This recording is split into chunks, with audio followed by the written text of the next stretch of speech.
One moment in time, your soul and mine floating up into the clouds. Two bodies under the moonlight, not even making a sound. We spoke about the truth to lead the way. Spoke about how you would make.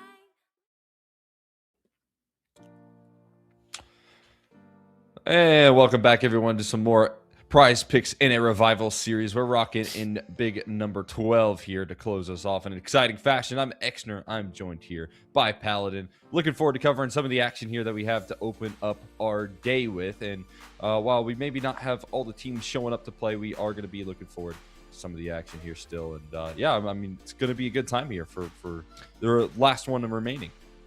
Yeah, I mean, 4K for the winner is always going to have some value, and for some of the lower tier teams, a chance to jump up in the VRS ranking, because we don't have too many teams in North America, and I feel like it's very top heavy, and I feel like you can climb pretty easily if you can place in this tournament today. So for teams like Sakura, Outfit 49, Lag, like these guys all have an opportunity to really try to soar as high as possible. Yeah, no doubt about it. Just to fill you guys in on some of the details of this event, obviously, if you're keeping close eye on HLTV, you'll notice that there are a couple of forfeits. I think, Boss collecting a forfeit versus Money Crew. And with the situation going on in Rave, with the unknowns of that team's future and what they're going to be building here long term, we know that their roster's kind of been under turmoil to start off the year. They've also forfeited, unfortunately. But as you said, it opens up pathways for other rosters to really succeed here. And for us, honestly, this has been an event full of familiar faces. That's been an event that consistently see the same teams get invited, and for the most part, the same rosters make it into day two, make it into the semifinals. That's obviously going to change up a little bit here. We're going to see more of the scrappy underdog teams that you're usually bounced in day one have an opportunity to thrive and do even more damage. So for me, I'm looking forward to that conversation continuing. And to open us up here for our first best of three of the day, Sakura versus Outfit 49. It's going to be an exciting one here. Outfit 49 obviously playing at the Flomland. Looking forward to some roster changes that they've made throughout the year, bringing in Zocker and kind of disrupting the long-standing core of this team. But for me, it feels like this is a roster that continues to show their form. I've noticed some really good protocols out of this squad. I want to see if that continues forward here as well. Yeah, I enjoyed watching a little bit of them, and I do think that this core, or keeping at least most of the core together, is just important. I feel like in North America, we want to disintegrate cores and try to make full 5-man units way too often. And it is nice to try and consolidate talent, but for right now, I think at this tier, having Gabe and MDS and Honest play together in that 3-man unit, it's important for me. And I think that it's going to be exciting to see how this core continues to develop now that they add Valtorok and Zocker to this team. Of course, there's definitely growing pains where, yes, the foundations are good, but there's still some mid to late round situations where you can see that they're still trying to figure out how to go about it, and that's really cost them against tier 2 NA or tier 1 NA. And so I think that this is going to be a great proving grounds for them to tighten up a little bit and see if they can go at the top team in this tournament and Boss moving forward. So my expectations for them are pretty high, actually. I want them to have a competitive game against Boss moving forward, because even that team is on similar ground where they're still trying to figure out how they want to work around Stanislaw. So I think Outfit 49 is definitely, I think, the team to look at of the 4 that we have remaining in the quarters. Yeah, I'm right there with you. We'll go ahead and take a look at the analyst segment here, the PrizePicks analyst segment, and take a look at some of the individuals on this Outfit 49 roster. I believe we have that ready to go, and we will hop into it. Actually, we'll take a look at the side of Sakura first here. As you mentioned, this is a team that has also undergone some changes. Nothing too crazy, but they've lost a really key element in Fox that was, I feel like, one of the leading members in this squad in a rather consistent fashion. What she was able to bring consistently really impressed me, and there's a reason now that she finds herself on FlyQuest Red, right? And the adjustment and bringing in Alice going to be an interesting one to see long term for this squad. Obviously, still has the experience rocking with the AWP, but trying to fit into this roster and find success is going to be kind of a new look for this the Sakura squad. It's definitely going to be a tough ask for them. I think that they've done very good in terms of how they've played in the female scene, and you can't forget the huge impact that they had at Impact League season finals. Coming 3rd to 4th there, losing to the eventual champions, and that leads me to believe that they do deserve to be here and see how they can do against tougher competition. And I feel like this is going to be that real test for players like Alice, players like Empathy, who have the capabilities of playing at a high level, but have to show it against different competition. For me, I think this is a really tough call to ask. And I mean, if I'm looking at a player to really look at, potentially taking more kills for, I'd have to be Empathy if you wanted to take a flyer somewhere, just because of, I think, her consistency and how much she's been able to output on a time in and time out basis. And if there is any concept of an upset, that's probably who I would look towards personally. Yeah, I'm right there with you. I mean, what she's brought here coming down to the rifling, when you look at some of the most explosive and closest matchups that you've seen out of some of these games in North America, Empathy definitely leading the pack here. I've had a little bit of experience playing with Alice as well, and have shown some impressive results. They got, a victory over the Farmville squad that has a lot of experienced pieces, at least in terms of a map victory on Ancient. So for me, Empathy was the one leading the charge there. If you're talking about a player that can continue to pick up and show out here, I definitely think, I'm right there with you. I think it's going to be Empathy, and also STX, who has been able to deliver quite a bit in terms of the consistency, in terms of the availability of finding opening duels. I mean, she can also bring a lot to the table here. So looking forward to seeing how things shape up for Sakura. But for the Outfit 49 squad, you can take a look at them and see what their roster's bringing to the table as well.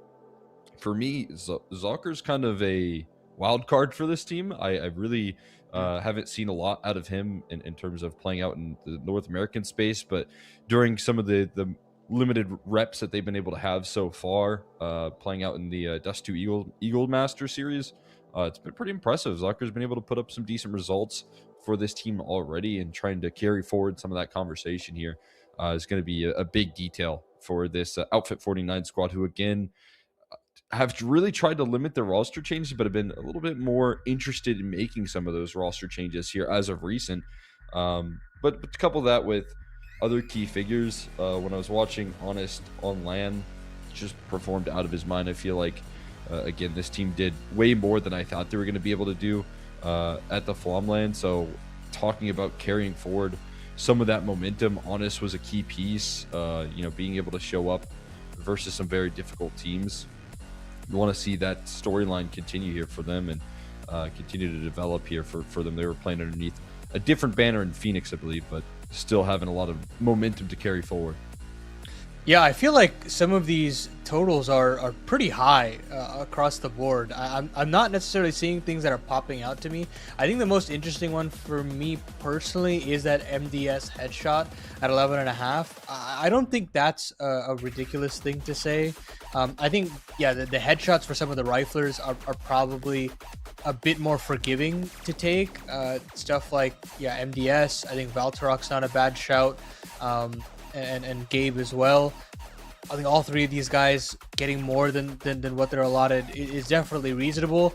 But for me, I think the kill totals are a little bit high. I mean, we do know the capabilities of players like Honest, players like Zocker, who have shown that they can absolutely shred at this level of competition. But yeah, 35, 33, that feels like really difficult in some senses. But yeah, those are kind of the three that I'm looking at personally, Cole. Yeah, I mean, that's valid. I feel like, again, for Valtorok as well, a little bit underrated.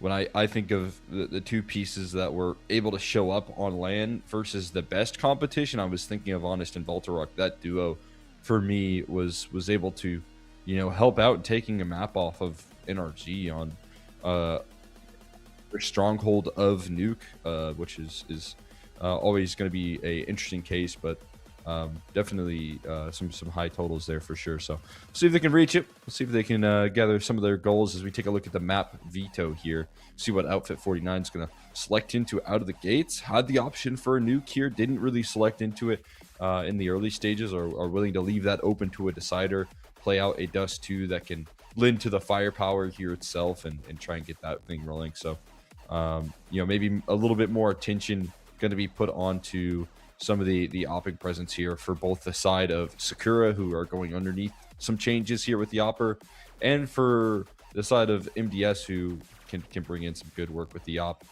But looks like Zocker going to be picking up that role here now on this team. Yeah, they had some issues with trying to handle the op role for quite a bit, and I'm glad that Zocker's back, so now they can get back into the roles that they're looking for. Yeah, Dust 2, it's totally fine, and we speak about the strength of Outfit 49's nuke. I would say that they have stumbled on it a bit, just in recency, and I think that is just because of the fact that he didn't have a real op presence on the team. So a lot of it was just trying to like band aid a lot of the CT rotations, and it didn't really work for me. And I've seen some bad losses that they've had recently that I do like that they're opting in for Dust 2 instead. Back your individuals, back these players to just win off just good fundamentals. And for Sakura, I'm curious as to why they wanted to go into Mirage as opposed to Ancient. That's where I've seen their best stuff. But of course, we'll see how they develop as this series goes on with Mirage looming. Serendipity have to take first fight here, and she loses her teammate, and that kind of causes her into question. She runs out of No. ammo, and unfortunately, Gabe's got to go for the knife. It leaves it all up to STX, and they've got her pinned to the elevator wall, and Outfit 49 win that first round. Oh, that's a bit of a chaotic start here out of the gates. Outfit 49 rushing things down, taking charge towards the long side, and obviously not really met with a lot of resistance up catwalk as well. They were able to take that aggression before they're really prepared, and with the success out of the long duel already, you're going to have some good standing here for the side of Outfit 49. Knife kill into the mix. I did see Gabe rocking with the auto sniper. He'll go back to the the AK there for a second. Had extra funding for himself, so maybe look to pluck it out towards middle. But for me, again, it's going to come down to the pace of play here. Outfit 49 going to look to keep that pressure on early here. That's for sure. Good. There we go. We got a Yeah. little bit of volume. Oh, that's what we were looking for. It always feels a little awkward when all you can hear is your own voices, and that's about it. But it's like, am I really commentating this? I don't know. But we're back in the affair, and I'm curious to see what he wants to do with that extra money, because we did speak about getting that knife kill in, but he decides to opt in for a Mac 10, and I'm assuming he probably dropped over an AK in that situation.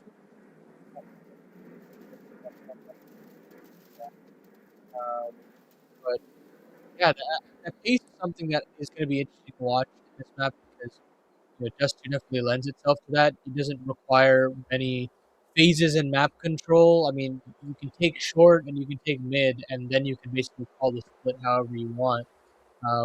But yeah, you're taking this control potentially in like 10, 15 seconds. So I think seeing that pace will be definitely something Sakura is going to have to deal with as quickly as possible. And that comes down to getting your anti-rush grenades down as quickly as possible, and making sure that the rotations are fast enough to get that third player maybe to that insight and potentially defend against whatever cat execute comes their way. Yeah, I think, for Outfit 49, again, watching their protocols develop as a team over this year, I've been super impressed with how they've been able to figure out details, find themselves in a little bit of consistency. I think this is a roster that can find replicable success over the grand scheme of things with the way that they've been developing on their map pool. And I mean, as you mentioned, you're talking about not many phases of map control, but when you do it good on Dust 2, it is really hard to deal with. When you're not available to get that, sense of cat aggression, that mid aggression that's so necessary. When you watch good teams shut things down like that, it does become very difficult for CT sides to try and find opening duels. And that's what I'm hoping to see out of Outfit 49 as they carry forward the conversation of a good start to the year, of being able to actually tussle with some of the best of the best that the region has to offer, like they did on LAN. Yeah, I feel like a lot of these rosters, they don't have the opportunity to play on LAN, and when they do, you do have some of these weird results where they do actually have a lot to show, and I think the confidence of some of these players have definitely gone up over years past. I feel like in some lands it was a stomp straight out the gates, and you would get the expected results that you were looking for. But these days, like I think there's just a lot more determination from some of these younger players, and you are seeing, the NRGs being pushed to the limit, and your M80s and whatnot. So I'm looking to see this Outfit 49 team continue to develop and use that confidence that you build over lands like that, like the Flom land, like Frag Miami, and see what you can do moving forward. See if you can like use that to actually bound up the rankings a little bit more and play these deep CCT prize picks type tournaments in terms of the semis and your finals. Yeah, I think the biggest detail as well, like you said, you got multiple LAN reps to start off the year. I mean, you played 2 LANs in January alone in the first like 15 days. We know the way that Counter-Strike is kind of going is lending itself more and more to LAN competition, and for me, it's kind of an exciting showcase of what teams can bring to the table, showing their best abilities on LAN. To be so incredibly important with the VRS implications of every matchup. Take a look here.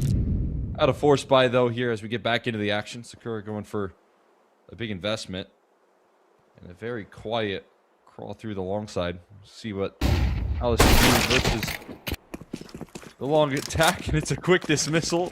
MDS already finding an opening duel. Scout gets sidelined and a quick rotation. Tags are not following up here. Really getting dwindled away here. SDX able to find one through the smoke. Jumping Scout's going to be attempted there. The Glock is out for MDS. Oh, Takes no. a little too long to find the frag here, so still doing some damage here. Just running a little low on players here left, and that'll be closed out fairly quickly by Honest. I like the decisiveness there from Outfit 49. You know, you get that long control, you get the opening pick. Why, you know, go through the entire process of throwing one phase of long scale util and then, you know, re-engaging? They just completely commit to the idea, have that cross smoke being refreshed as much as possible, focus on the site players, and, you know, if the players are boosted up onto the cat box, then take those duels where they come. And of course, it doesn't help that the scouts can't get involved as quickly as possible. And that forces Sakura's hand to get a little bit frisky here in the upper tunnels. Unfortunately, though, it's been red, and the upper defense has been completely dealt with. And look at this, more aggression from Honest and MDS, and they find 4 kills. It's just Alice left up in it, and she just gets a dink. So Outfit 49 get that 3rd round of the board. They've got as clean as a start on Dust 2 as they could ask for. That's your handles right there. Good to see. Shutting down some of that aggression. Get the up into the mix here, out of the gates for Alice, and into the gun rounds fairly quickly. Still MDS rocking the op. Might be a spawn situation here. He's heading over towards that long side, but in the meantime, Alice snipes one out of the sky. They're jump spawning in for Zalker.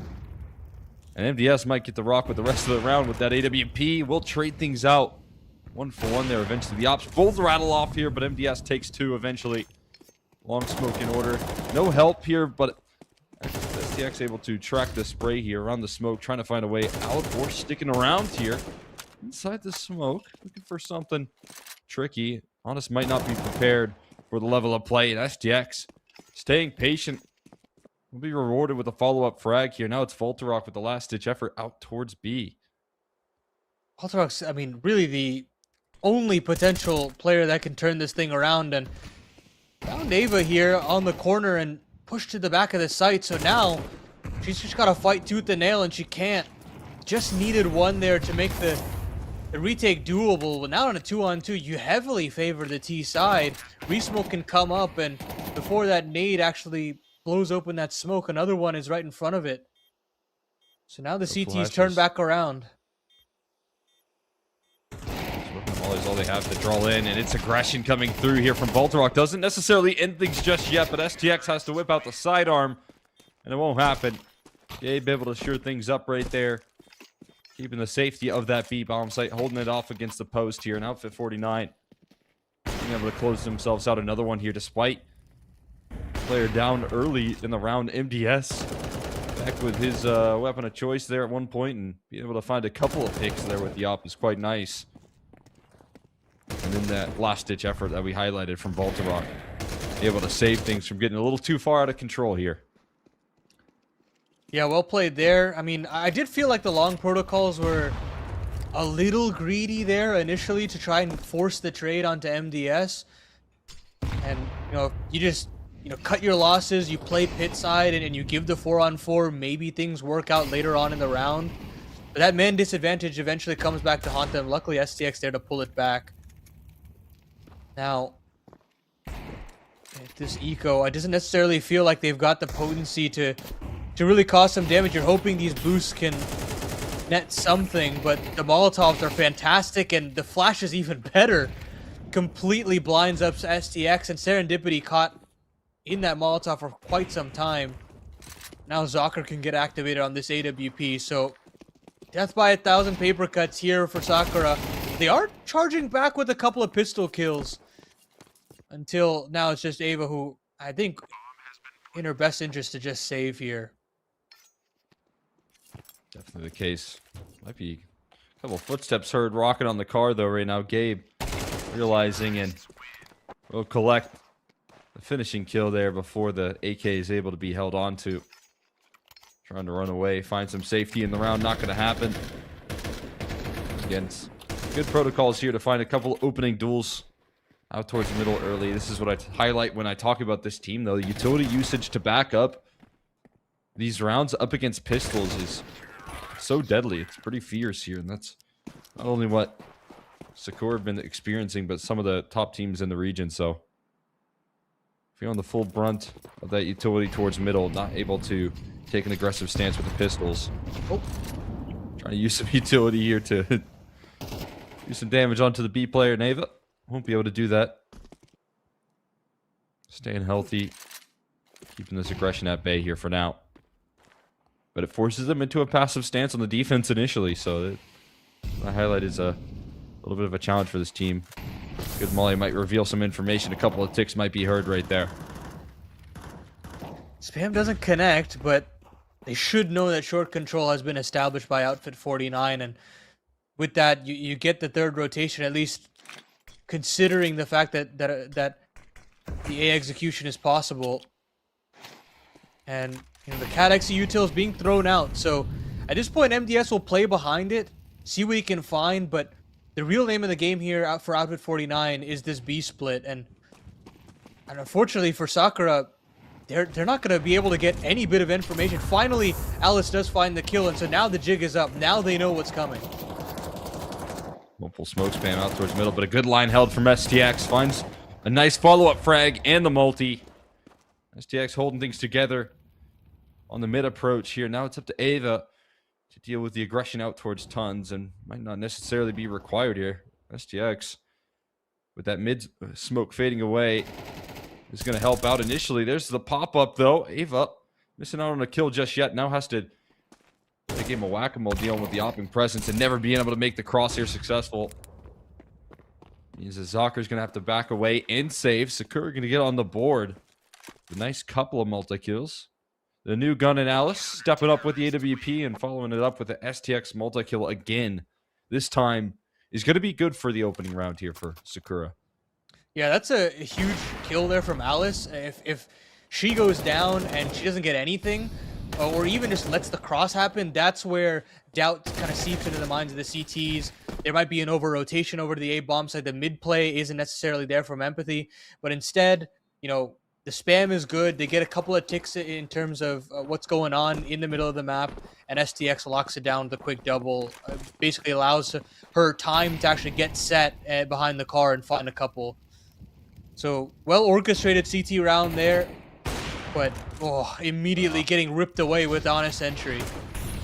It's going to be a lot of pressure on STX. Tagged down already with the op shot connecting and taking an elevated angle as Zocker. Just got to get the smokes to cross in towards doors, and those will come through. Molly to follow it up, and decision being made here fairly swiftly to try and run away. The aggression going to work out there. Trying for a flash plate towards the upper Tons. Give themselves an opening duel there. At least an opportunity at one, but it gets punished. Outfit 49 going to start to streak these rounds together.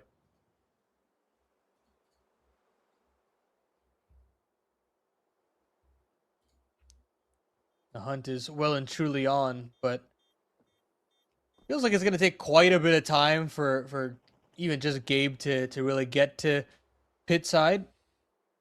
So for Sakura, they should be able to hold on to these three guns. And unfortunately, that's just the nature of the B bomb site. If you lose an opening entry early on, And especially if the second player gets spotted like that, at that point, it's just open season for the T's to just go in. And, I mean, not much you can really do anything about if you're Ava there. Instantly getting eviscerated, and the back plat player just cannot trade it when there's just 3 players around the corner. Definitely too tall a task right there. A good shutdown. And a nice tag from Zocker to start things off. 3 weapons safe for Sakura. But the B defense is going to be left limited in the numbers here. Sal's got ready to go. Trying to boost up, as you can see. Playing in a position where sometimes the flash doesn't go far enough around that corner. Been seeing a lot of oppers in Tier 1 take this approach towards lower tons, so they can avoid the utility from top of middle. But this flashbang will certainly connect, and it's a fully blind Alice. Same is true for Empathy as well. And forced onto the catwalk, can't make the escape. The Molly's what ends up finishing her off. The connection from Zocker in towards middle as well, not giving them any more opportunities here. So STX able to show out with a single frag, but the pathway in towards B is called fully open. STX might be hearing a little bit of pressure, and maybe another multi-kill from her can provide a little bit of life here. Still has to be diligent on the clear. Catches one. Ooh. Almost a multi on the B defense proper, but will be stopped at 2. The late aggression from Serendipity, not going to find too much either. And Outfit 49 going to close out a 7th round here. Maybe a save for Serendipity. Oh, would have been huge for STX to find that 3rd, make it a reasonable clutch, but unfortunately she can only do so much. Huge on the trades in middle, but eventually you just get pushed back, having to be aware of so many different positions, and hearing the jumping from another T on the B bomb site just forces her attention between two positions, and it's just not to be. But right now, Outfit 49, they're not overcomplicating things per se in terms of how they initially want to approach this T side. It's very focused on just taking short control, seeing if you can either get a little bit of attention shown on the A bomb site, and if you get enough space on A to continue in through that protocol, and then if for any reason you do get stifled on short, you just continue to reaggress on the B bomb site. You take the mid space, especially considering the mid players are also getting pushed off by utility pretty easily as well. Yeah, the utility that they use towards the middle is just so effective here right now, and Sakura trying to change up the stance here on the play, not as effective as they would have hoped, and a bit of a deep smoke there is going to allow Voltarok to press forward just a touch. But we'll be forced back. Mission accomplished from Ava on the initial draw, but here's where more of that mid utility comes into play, and it becomes very difficult for Empathy to even stand in lower tons. Full flames engulf lower, and an opening pick off the util alone. And the follow-up flashes that don't allow for the cat aggression to see anything here, forcing them to fall off. And a 4v5 already is such a good start. I mean, there was such a fantastic setup. You had STX here as well as the double setup with the AWP, but now it's just got to be STX, and she's fragging out. Oh my god. Soccer still finds her through the door, though. And we still have ourselves a 3v3 after some highlights on both ends. Right now, STX leading the pack. I mean, consistent multi-kills out of her so far. And that hard work paying off, but the B site still will be lost. With a player up, going to be tough to recover this. It's going to be, again, outside looking in on this B site. This time with a lot more utility to work off of here, that's for sure.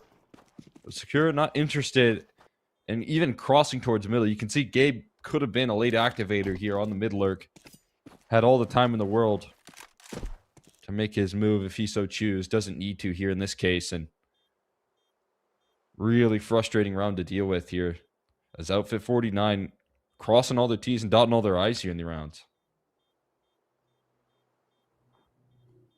Yeah, I mean, real difficult situation when your lower player instantly dies to utility, essentially.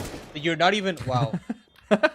I love the idea, but that's not gonna work. Gonna have to be quicker than that.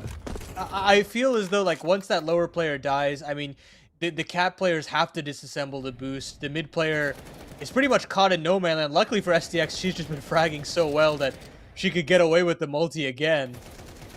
But I mean, they really just want 20, 30 seconds here to allow for that mid setup to work. And if it does, I mean, it's basically round one, but they're just not being allowed any space to breathe on that side. I mean, for Ava, she would just love to play the round with full health, and that isn't a luxury half of the rounds here that she's played out. Long utility going to be tossed in, but as you can see, they've got to evacuate the control here. It's still going to be pressed forward. The late take approach here from Outfit 49 working wonders. But here's a more committed setup here. Outfit 49 have been stretching the default, a lot of 4-1s, where they still had players on the extremities on the other side of the map here, but that's not present in this round. Fortunately enough here, Zocker with the tag is going to probably scare off any aggression out of Ava. They won't be able to claim tons control, but they will be able to find themselves an opening pick there. Alice reading in to that plat peak effectively, knitting them a pretty rare 4v5 here. And that just scares off Outfit 49. I mean, they know the ops trained on the angle. They can't really get the long util in. I mean, they'll toss it now. And it's really just hoping to keep that third player trained in on this A bomb site. But they'll have to now go back into the tunnels. They'll have to clear it out with 35 seconds left on the clock. And by the time they even go through, they're going to have to give a noise queue up. And you've got STX now in the back of the bomb site, trained to look for another multi. Feeling the pressure, but distracting for Ava. Missed opportunity, though. Low HP doesn't do any favor, but it's another STX multi that shuts down the aggression there. 3 kills in the round in total. And this time, it is enough to close out another secure round. 15 frags from STX trying to lift this team up in a back of B defense that felt like it should have folded over with Ava falling in the site. But STX able to stand tall here. Going to get them another one going. I mean, you finally have the extra support, right? You finally have that second kill that's coming from elsewhere on the map, cutting down the number of angles STX has got to be worried about. And this time around, yes, 1 flash hits, but she's able to get out of harm's way instantly by falling back at a default. And then from then on out, it's just easy pickings for her. Now, the question is, can you build on it? Because, you know, you're getting your op settled a little bit more in Alice, finding the long pick and, you know, dissuading the A split to come through. You're starting to get, you know, serendipity on the board. Empathy's still slow to start, but you kind of warming up into this game. You just want to take this momentum that you have and you want to run with it. See if you can get these next 2 rounds on the board and see what pressure you can build on an Outfit 49 side, because there are pieces here that are certainly working. I just continue to try and set up STX for these duels. She's been dominant on the mechanics. It's been helping on a lot of B-side targets. This time it is just going to be Ava, though. Slow rotate coming through from Empathy as well as Alice close by on the scene. But if the execute is to be explosive, might be cut off before you can even get in. Ava trying to deal ahead of the smoke here with an HE blowing it open. 1-for-1 trade, and again, it's a rush to try and save this round here, but no access granted. Cut off in the meantime by MDS. There's that follow-up molly. It air bursts. So chance for Alice to threaten some aggression, but another molly tossed in is going to leave them on the outside looking in. Recycled smokes towards the doors as well. And this round going to be very difficult to retake here. Going to require more heroics, and MDS already trying to threaten on the outside of this smoke here. Soccer's got the cutoff in tons. STX going to walk into the crosshair of the AWP. Her option is going to be limited. A boost assembled outside of the smoke, going to reveal both players. Serendipity going to give it a go, but no dice there. Shut down by the 3-man presence, ready to roll. Outfit 49 going to take a 9th. Yeah, just so difficult for the rotations to come as fast as it can. I mean, you saw how all in the CT setup was on the A side of things. 4 players to deal with it, and Outfit 49 just caught the perfect timing and the perfect read onto the B bomb site. I just love how you know, they went about doing that. You know, nading open the smoke, not giving any chance to Ava for getting a couple of players gray screen, and now they're looking for some long aggression, going through the smokes around so many different CTs, and Valtorok has a chance at a couple, but Empathy luckily to shut it down and stop it at one. Now Serendipity gets a lineup. Huge work there, and now it's all up to Zocker, caught in just complete warfare, something that he's never going to come out the better of. And Sakura somehow quell the long approach. Yeah, I mean, difficult decision right there for this Sakura squad to continue to stack up that long side with the amount of B-side targets we got out of Outfit 49. I wouldn't blame them for trying to help out a little bit more in that defense, just numbers-wise, but so many players ready to resist that long aggression. Serendipity, who has been forced into a lot of those rotates and not given a lot of early action towards A, finally gets a chance to step up and shows out with a 4K. 9-3 scoreline, making things a little bit more manageable. Now we got to see the T side show up with the same level of detail that we got out of Outfit 49 if they want to try and get back into the mix. They've definitely got the firepower here that they've been able to show up with in a couple different scenarios. But what about the execution here for them?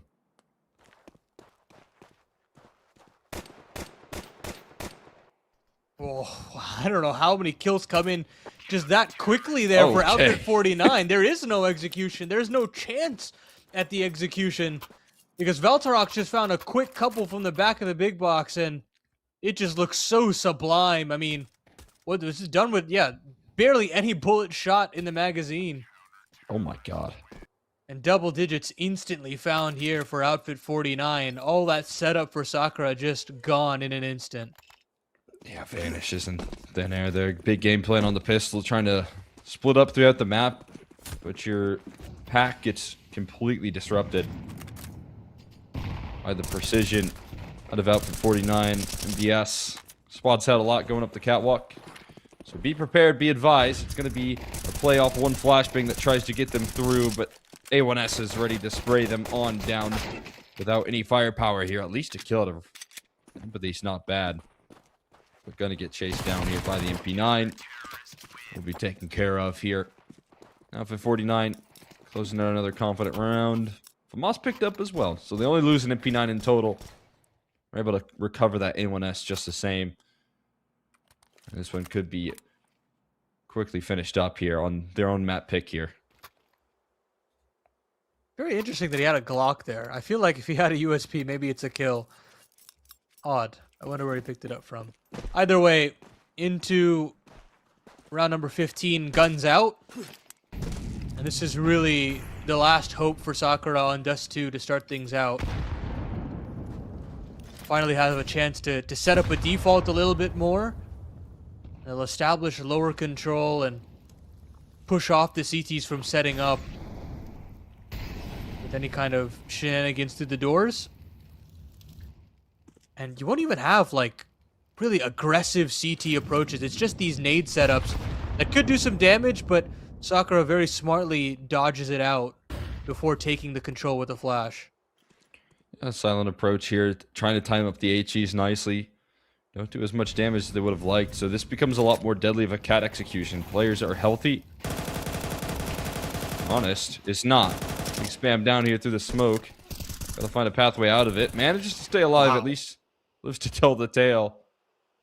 But it still remains that this cat take is going to be a tough one to deal with for this defense. They gotta prepare themselves. At least an extra player going to be able to rotate over here and try and play the headshot angle. Honest, back turn, handed over. Zocker going to be available for a trade. Ends up connecting and left in a very awkward angle. Nice flashbang, bounces off of the panel there, but a one and done. And Gabe still trying to deal with the long lurking presence here. Serendipity, a must-win fight. Not going to be able to find it. Gabe doles out a headshot. Now the retake has to be on. Two through the cat side. Aggression found on cat side, and Empathy can only find one. Unfortunate, but Alice now thrust into a 1-on-2. And she's been pinched from both ends. Not found really any sort of safe haven there, and Outfit 49 just dig their heels. I mean, once you win that long lurk fight, it should just be free to trade up through short and complete the retake. But I like the adaptation there from Sakura to go on the aggressive and get empathy involved as quickly as possible. Just not the result that they were looking for. Yeah, I mean, just good trade potential. As you said, that long duel coming through out of Gabe as well, important. I think Serendipity timing up her aggression well. She almost had a chance to plug it out. She let her cap players lead the charge first. Just comes down to, I mean, honestly, I don't even think she had head armor for that duel as well. Becomes a little bit more favorable. Situation definitely feeling dire. Sakura needing a lifeline, gonna try and bank it on a B-side attack here, but it's already being disrupted before it ever even lifts off here. It's a nice pickup from Honest, and Voltarok holding his own on B. That disruption separates the trade potential, allows for extra rotates to arrive onto the scene. Pressure put on though, and MDS jumping into the site is traded out as well, but jumping a little too high is Alice, and a connection from Zocker on a simple flick. He's gonna put Ava into a clutch, a 1v2. Neither one of these players just yet going to give her an opportunity to isolate, but caught with a molly out. Now the chase is on. Isolated fight there. Connects onto the head of Gabe, but somehow Zocker's already available for the trade, and we'll be able to seal things up. It's Outfit 49 showing up on Dust 2. Again, the protocols looked good there for Sakura. I mean, it felt like they had everybody in the right place at the right time, but just a little slight spacing issue there, not being able to trade out the car player, not being able to, deploy the utility to scale up onto the B bomb site. And it's just these small details that come back to haunt them, especially when Outfit 49 are just on fire right now, and some of the individuals like Valtorok just didn't feel like he was missing a beat. Same goes for Honest. The kind of guys that we were expecting to pop off definitely did. But it was clear to me that Sakura had done their homework. It's just, again, it feels like details were the name of the game there. Yeah, no doubt about it. And you also, again, look at the kind of, coordination coming through from Outfit 49 and the availability of just Honest stepping forward through lower tons and creating that small bit of a breakdown in the execution where players wanted to make it out of tunnels, but they also got to worry about lower as well. Just creates a lot of chaos in the comms there for Sakura. So, credit to Outfit 49. They close things out with confidence here on their own map pick. We know that, Nuke is a stronghold for them as well, as they've been able to prove that versus the toughest of competition here in North America. But what about the map pick coming through from Sakura? It's going to be Mirage waiting in the wings here for us. We're going to be sending this one off to a quick break, and once we do come back, we'll have Mirage ready for you.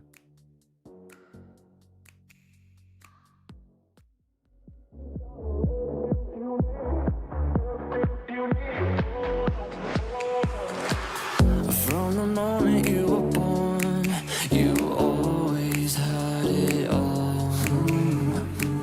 And I guess someone dropped the ball, 'cause look where you have gone. You had everything, fucking everything. You don't know. You had everything, threw it all away. You don't know. You got everything that you need, everything that you need. Hold on. You've got everything that you need, everything that you need. Hold on. You've got everything that you need, everything you need. Hold on. You've got everything that you need, everything you need. Hold on. Feel like you were unaware of all the things you ever squandered. Feel like you could live a dream, but you just failed to see it. There is always another day. For you, there's another round. No day is ever too late. There's always a way out. You got everything that you need, everything that you need. Hold on. You've got everything that you need, everything that you need. Hold on.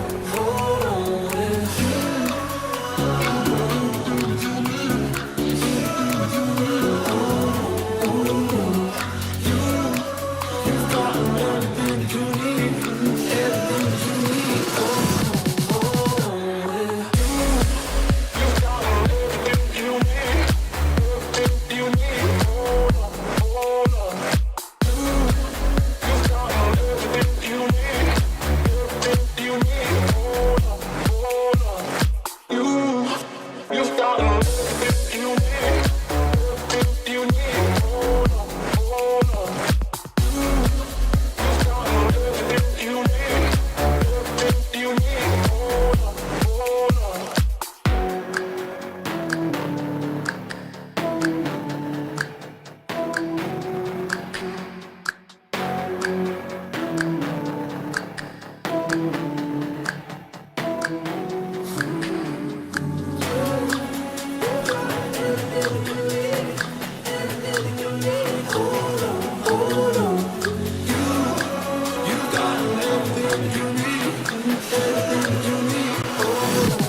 And welcome back, everybody. Here we're hopping into more exciting action in the Prize Picks NA Revival series. I'm Exner. I'm here with Paladin. We just watched a pretty dominant map for Outfit 49 on their own map selection. We've got Mirage up next. Sakura looking to bounce back here. Showed us some real form here. I think, you know, if you're looking at STX, able to develop so many multi-kills, was having some pop-off moments. Maybe a little bit more comfort heading into this map of Mirage for them, being their selection, being a little bit more home turf.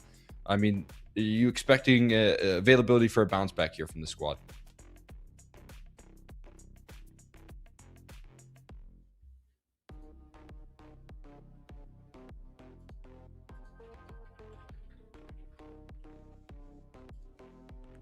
Yeah, fantastic work there from Outfit 49, and still things to be excited about for Sakura, and I think they'll definitely have their feet planted on a map that they're definitely comfortable with in terms of Barrage, and I definitely think that there were bright spots on Dust 2. I think that scoreline is a little bit deceptive. You know, beyond STX, there were definitely ideas that were formulating that they wanted to get ready, but they just couldn't get ready fast enough in some situations. Or sometimes they were there at the right point at the right time, and then they were countered by just fantastic utility by Outfit 49. So with Mirage, I think that they'll have their protocols a lot more set. I think they can play some longer defaults a little bit more, and I think that leads me to believe that we'll have a little bit more competition moving forward scoreline-wise too. Yeah, I mean, look at the individual effort. Obviously, you see STX having a pop-off performance, 15 and 15. The ADR definitely speaks for itself as well in terms of the opportunities for her to find fights. I mean, if she was giving, not even necessarily fair duels, but if she was giving a chance to see her opponent, it was almost always trending towards a multi-kill, which is super impressive. Again, a player that I know puts in a lot of work inside the server and, you know, outside of it as well. And that sort of consistency developed there for some big time stats and a huge opportunity for Sakura to lift off on. Definitely need to see a little bit more supporting staff come through into the next map. As you said, there were some moments of bright spots. Alice had a lot of opening opportunities with that AWP and found a couple clean connections as well. So on a map that you're a little bit more comfortable on, especially if you talk about like having more opportunities on the T side to dictate the pace, could see a world where, you know, this Sakura team utilizes that firepower a lot more effectively in the next. Yeah, I'd like a little bit more confidence out of players like Empathy and Alice. I think when they were put in situations where they could frag, they were able to produce. It's just, I think that in some situations they were shying away from a fight, and I would like them to fight forward a little bit more. You saw that the Alice shutdown on long side, which was super important. You think about the work that she was able to do on short as well, when the boosts were actually able to come up. I would like to see that a lot more and see if they can get involved in some of these duels a little bit, just to see if they can bolster STX. Because if that's possible, that's when you've got, a core to cook with. And that's where I think Outfit 49 might have to slow their pace of their game down a little bit more. But right now, they're all red hot. I mean, there really isn't a weak link on this team, even with Gabe going 7-7. I think there were some huge kills that he had down the stretch on that T side to make sure that they had a near spotless sheet on that offense. So, I don't really have any complaints on any side of the equation here for Outfit 49. I think the question is can they keep that tempo up on Mirage? And if they aren't, then what's the game plan looking like when they've got to slow down and play some more methodical defaults? It's going to be tricky. I mean, I think this is a team that knows how to play Mirage effectively. There's no question about it, but most importantly here, it's about your own comfort levels, where we see maps like Dust 2 and Nuke for Outfit 49 work so well in their favor. They've got repetitions, they've got proven concepts here in terms of how they want to work together on those T sides, and we saw that definitely in the util game for them. You do wonder if that same trend is going to remain here on Mirage. That could maybe create a little bit of struggles here for them, but I'm right there with you. I think everyone really showed up to play. Everyone had moments when they needed entries, they found them. When they needed access and in clutch moments, they also had that working in their favor. So outside of that here, I'm right there with you. I don't have any complaints here for the side of Outfit 49. I want to see if that story continues forward here. We do have some catch up, though, as the kills were so evenly spread out, trying to reach some of those PrizePicks estimated totals. Going to be tricky. We're going to need to see more of an individual pop-off from Outfit 49 if they want to get to that point. Yeah, absolutely. So Util out for Sakura straight away. Just a smoke for jungle. And then an execution to come through actually stairs and jungle. And an instant dink there for Sakura as Raven finds the opening entry onto this A bomb site. Immediately pushes back the CTs. And they're going to try to take CT control. That's straight into the arms of Valtorok, but he can't find anything. STX now still good for the multis a map later. And put them into the 3v2. That's definitely very doable here for the team. my But here God. comes Gabe with some fast USP shots, but still restricted to just one. It's MDS, the captain, looking for a 1-on-2. And set up with a nice crossfire. Unknown quantity and empathy inside the palace. No kit. And struggling to tap the bomb initially. Has some timing, has a chance, but empathy going to play with that confidence that you mentioned here in the pregame. Step forward and finish off the frag. For a nice closing round there. Sakura opening up with a great execution on the pistol round. Being able to back it up with the kills. You see STX show up with another multi in this series. And a force buy to be responded on for Outfit 49. They're going to try and keep the intensity rising. For Sakura, I said dictating the pace was going to be important. And a well-placed A execute where you see them use that util effectively to section off those duels is already a good sign. Boost up now for Zakra and Gabe to instantly get involved in a potential mid crunch, but Sakura are playing very passive here up on top of mid. No reason to potentially waste utility or waste bodies to take a spot of the map that they can always retake in the later on goings of the round. And so now they'll start to take it very slowly. Nice Molotov placement. Actually dissuades Honest from staying in. And they basically get con control without taking any sort of damage. This is exactly what you want to see in the openings of a round. But there's still some threats around the corner. Look at this ladder setup that could come into question. But the Molly, again, well placed, but still Gabe finds an entry. Good flashbang to retake mid control here. Create some weaknesses in the offense here. Becomes a one-pronged approach. One that they will be able to make a move on in towards that B side of the map. Finding the bomb plant while they're at it. Big swing coming through out of Serendipity, but it leads to a headshot from Zulker with time to aim. And now a player scaling around that hit right smoke here. A double swing coming through out towards the market side. No chance to find safety for Alice. A complete collapse here as Outfit 49 move quickly on that mid duel and fight quickly in towards that B site retake as well. Yeah, I like the ladder setup there, and it was clear that Sakura had an inkling that this ladder setup was possible, and the Molotov did everything that they needed, but it's that extra flash that comes through from top mid, or sorry, from Cat rather, to completely blind up any sort of trade kills that were possible for Sakura. And as soon as that happens, then it kind of all falls apart for the T side. And, you know, they try to clamor things back. You know, they have space off through apartments. They realize, you know, there is a triple setup there on that side of the map, but they just can't trade their way through. And the market rotation is just so swift that the trade kills on the other end for the defense is just spectacular. So well done to the CT side for being as proactive as possible and never letting off the gas. And now for Sakura, they're going to have to find a way to make up some lost ground, because that's one of those rounds that they'd really want back. That's one of those that, you know, they can build some considerable confidence with and really start to establish, you know, some T conditioning. But now they've got to make it all back. Yeah, that's an excellent point there. You're looking at Sakura feeling a little bit of pressure off that mid duel, but you still feel like you checked all the boxes. You did everything right, and yet still it doesn't go your way here. And now Nate stacking towards the window. Still, though, Zakra, the one walk away victorious, and more nades landing on the heads here. I was wondering, you know, is the Outfit 49 utility and cohesion going to be as good as we saw in Dust 2? And so far, the answer is absolutely yes. They're trying to slide out of Palace. Get a little bit of discomfort here. That smoke coming through in towards the bottom connector, top of connector rather. Might weaken up the defense, but met with a smoke in towards Palace as well. Voltorok gets to set his focus on A main.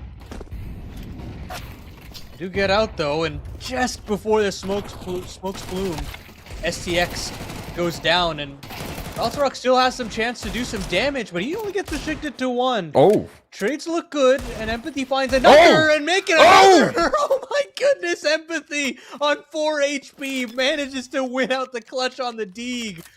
Quiet for so long, and finally she steps up when it matters most. You want to talk about making up ground, and that certainly does it, Cole. Oh my god, look at the connections here. Dicing up these duels and absolutely destroying that retake effort. They were running through the smoke, clean connections off the Deagle, and a great way to build some confidence here for Sakura. And for Empathy, as you said, having a really tough map one, not really being able to get involved, left into so many different save scenarios and retakes that were impossible. But as I highlighted, being able to dictate the pace of this T side, having an explosive breakthrough moment, and having another player that can back up STX is exactly what this team needs. A little bit of life inspired here in the clutch factor. Now, can they convert? Can they carry it forward? Boost up here for Ava. They're here on the rotates. Gets in. Yeah, they definitely are. Ava, I mean, she can just stay here for quite a while to see where these rotations are coming through. And they'll take con control as well while they're at it. So a lot of space being given over to Sakura. And you've even got a late A main lurk coming up as well. So Sakura's now caught between two mines. Looking over to ramp, looking over to stairs. And isn't able to land the tag just yet. So here comes the hit, and as soon as that happens, Valtorok's got to turn towards A main, and he can't find anything. That's a huge shot from Zakir, though. Completely makes this one a doable situation. He's going to fight forward. He's got an SMG right next to him. They're going to fight as much as they can, and Zakir will find another. But Alice pulling things back makes this a little bit more doable for the T's, but still the SMGs and the A1S on Honest is making some space here, and they're pushed back into the back of Connector. Now the plant is not as viable for them. But Gabe still has no idea where Empathy is. Galil's been picked up, and another chance at a clutch for Empathy. And as Gabe gets off of the bomb, there's no time here. Empathy gets another clutch, another 1-on-2. And Sakura just keep climbing with these rounds. Outward 49 just can't seem to get the job done. Incredible stuff right there. And great poise coming through from Empathy.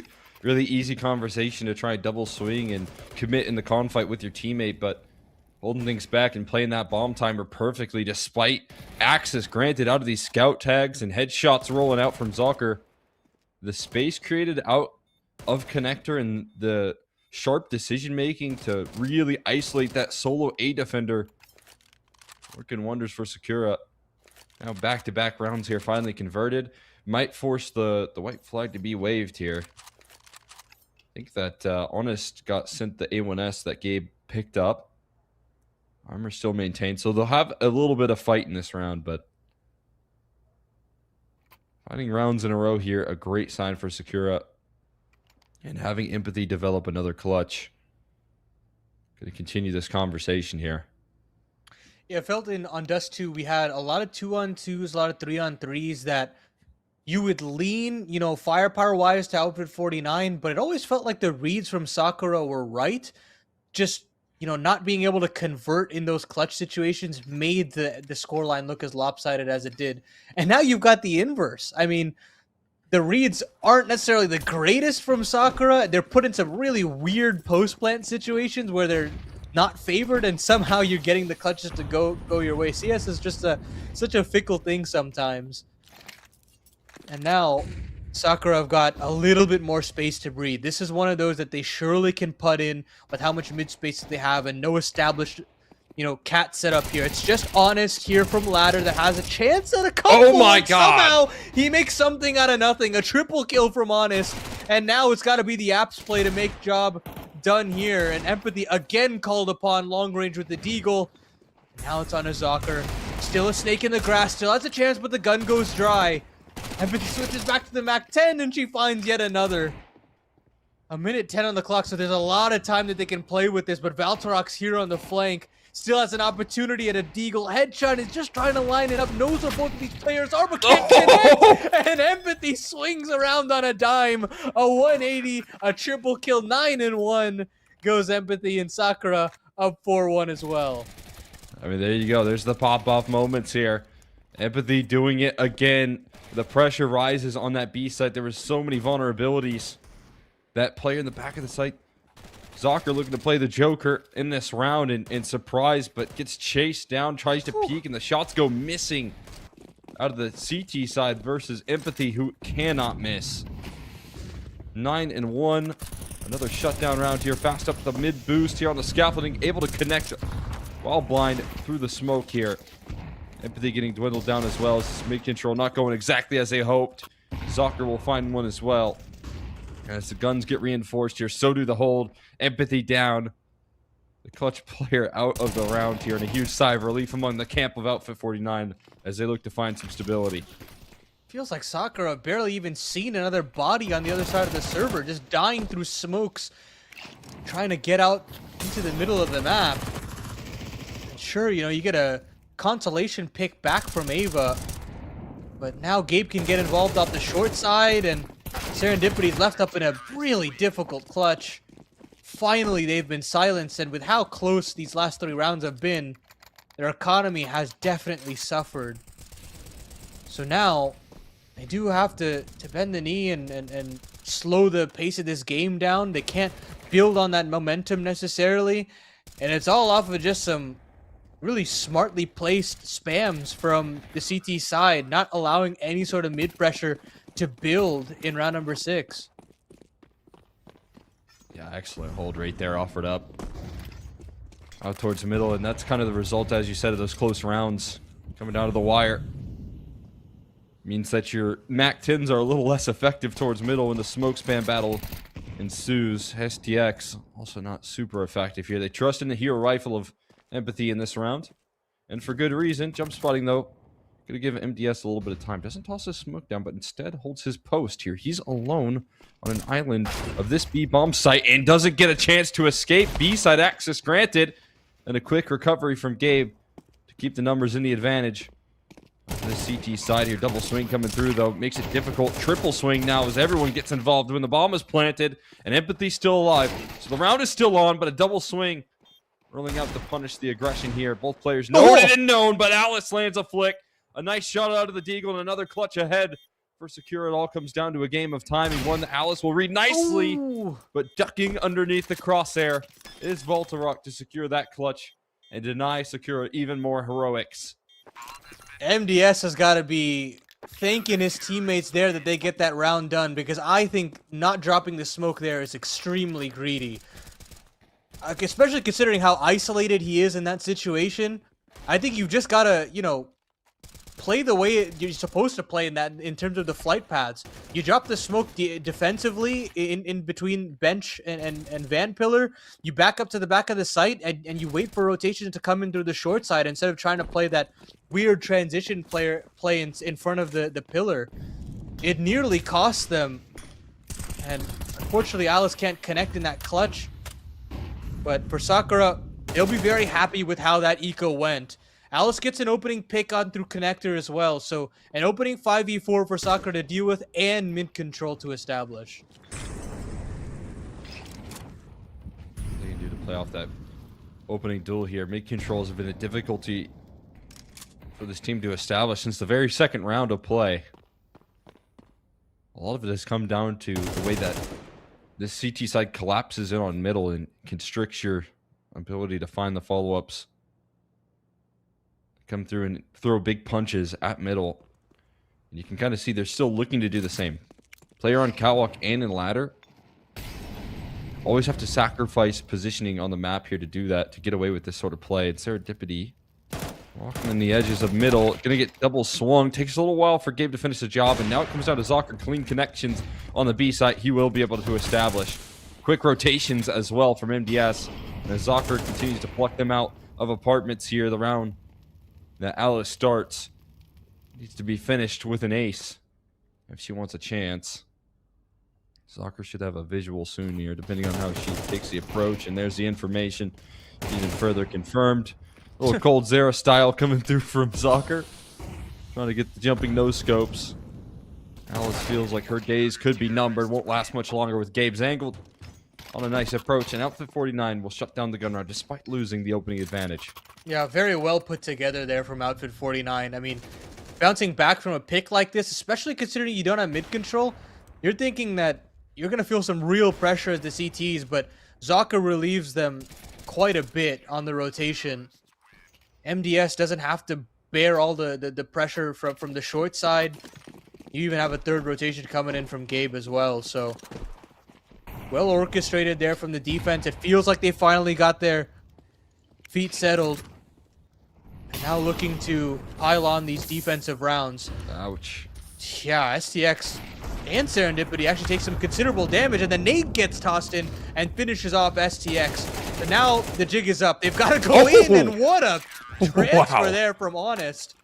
Beautiful little double there, and Valtarok, his partner in crime, there as well, and they just shut down that eco instantly. That is tough to do right there, Honest. Bringing through the spray transfers, looking clean as can be, helped out. Valtarok on the back lines as well, keeping them safe and sound. AK stays in the good hands of Honest. Outfit 49 going to take a lead now. Before the gun rounds come through again for Sakura. A little bit more activity towards middle shown out once again. Stalker, I believe, trying to get jumped on towards the catwalk, and a boost here doesn't allow for an opening pick. A missed shot coming through out of the Alpha Valis and punished severely by Gabe's aggression.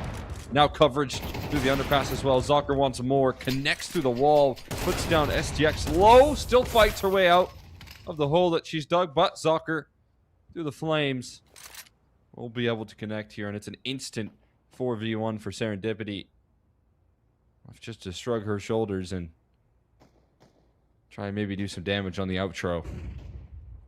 Yeah, sometimes that's just the way some of these early rounds go. It's a all-out approach for mid-control from Sakura, but an immediate response there from Gabe. Hasn't been that aggressive in middle throughout this game. I mean, he's kind of threaded in a couple of plays here and there, but he's not gotten this aggressive, and that completely catches the boost apart from Sakura, and then the extra aggression added on top from Zocker through window. There was just no chance for Sakura in that one, and they finally take a timeout here, and rightfully so. It does feel like all that momentum that was built on by the empathy clutches have slowly settled down, and Outfit 49 are able to go through every bit of their protocols pretty much on every route, like be it the mid control, be it the late and mid retakes, and then even the B rotations have been stellar from Zocker. So there's got to be something in terms of the adaptations here from Sakura to see if they can mess with the rotations a little bit more, because right now they're going into sites with 3 players there nearly every time. I mean, what do you think about a little more flash to the execution? Maybe an off spawn call, something of that nature, to net them a little more success? Because as you said, there are certain rounds where you can thread that in, where Outfit 49 are putting too many resources towards middle, and maybe that can create some leverage into a a play towards B, something of that nature. Maybe what they're trying to get away with here, but you also got to give credit to Outfit 49 on rounds like these, even if they stack presence towards middle. In this case, they have the right setup, and so you can see maybe a hint of that adaptation trying to be called out, but a nice bait and switch setup. MDS and Gabe as a duo ready to deal damage here, and Empathy with her deagle trying to again create some space up the catwalk. Mission accomplished. In towards the ladder. Great positioning. And these B players are still ready to pounce as well. Yeah, but there's still a huge hitch here. They're trying to get out, but they've taken way too long. The flash is beautiful from Gabe to set up his teammate in MDS, and they've got to know that Gabe's still around here. That flash came back quite a long time ago, but everybody's here at this point. There's no way you're getting that C4 down. And I think just a hint of timing issues there from Sakura that cost them. You know, you did all the hard work of tossing in that mid-util. You pull all those rotations in through con and window to stay there. There isn't that extra rotation, but the moment you take a little bit of a break and you see Empathy spotted out in catwalk, she gets in a ladder. Yes, mission accomplished, but the jig is up at that point. You know that there is something that's happening that you're not able to see at this point. And that read from Outfit 49 was a pretty straightforward one at the tail end. So Sakura just getting a little indecisive here. And I do agree with what you're saying there, Cole. It's the perfect response, but it's just not timely enough. Right. Trying to find some timing here out towards A. And again, there's 4 players that are in quick transition to back up Zocker, who's inside the palace. Maybe a difficult position to play from, but he starts to press forward as the execution goes out, and Valtorok already threads in a kill. In the meantime, there's no presence in palace to worry about here. Serendipity able to punish, at the very least. So out towards this A side they go. Alice with a follow-up frag. Airburst on the molly. You're not going to flush out anyone, but Serendipity continues the rampage in towards this A side. Bomb going to be planted. Elevated angle for Empathy. Maybe a little too much confidence. As she goes tumbling down in a 2v2 ahead of them. The bomb planted for Connector. I smoke a little bit off the mark here. Can't cross the Alice op though. MDS trying to make strides into this round as well. But a 180 crossfire. Serendipity just looking to play some time. Play off the opper. She's going to push through the smoke here. MDS going to go for a hopeful stick. It's going to be a 5-second defuse. You got to make a move. Eventually the smoke fades away, but not in Serendipity's favor there. Just enough time to sneak that defuse away, and 7 rounds in a row will rattle off here for Outfit 49. Oh, that's so brutal for Sakura. Everything done correctly there. Serendipity with these ripper of entries to settle things down, and you're thinking, once Alice gets this kill on that AWP, it's job done. But I'm not exactly sure what the fear was to walk through that smoke at a certain point. Once the tap comes through, you give the space. The A main player is so deep that there shouldn't be any chance for that stick to come in. But that's what cost them, and now they're down 4 rounds, and Outfit 49 are brimming with confidence. They're going to come out the A bomb side as quickly as possible and try to plant. You know, Empathy tries to play around that con smoke, but Gabe's just ripped 3 heads. How has he done that? Valtorok with another. It's just Serendipity. Blink and you miss it. Outfit 49 on 9. Taking that space here. Gabe with 3 brilliant headshots here. Big turn up in performance. I said if anyone wanted to reach their PrizePicks estimated totals, they'd have to have an individual pop off, and Gabe making up for lost time on Dust 2. It felt like he was out of the action a lot of times and just threading in a couple of important kills to help his team push across the finish line. Well, now he's a part of the action in just about every play.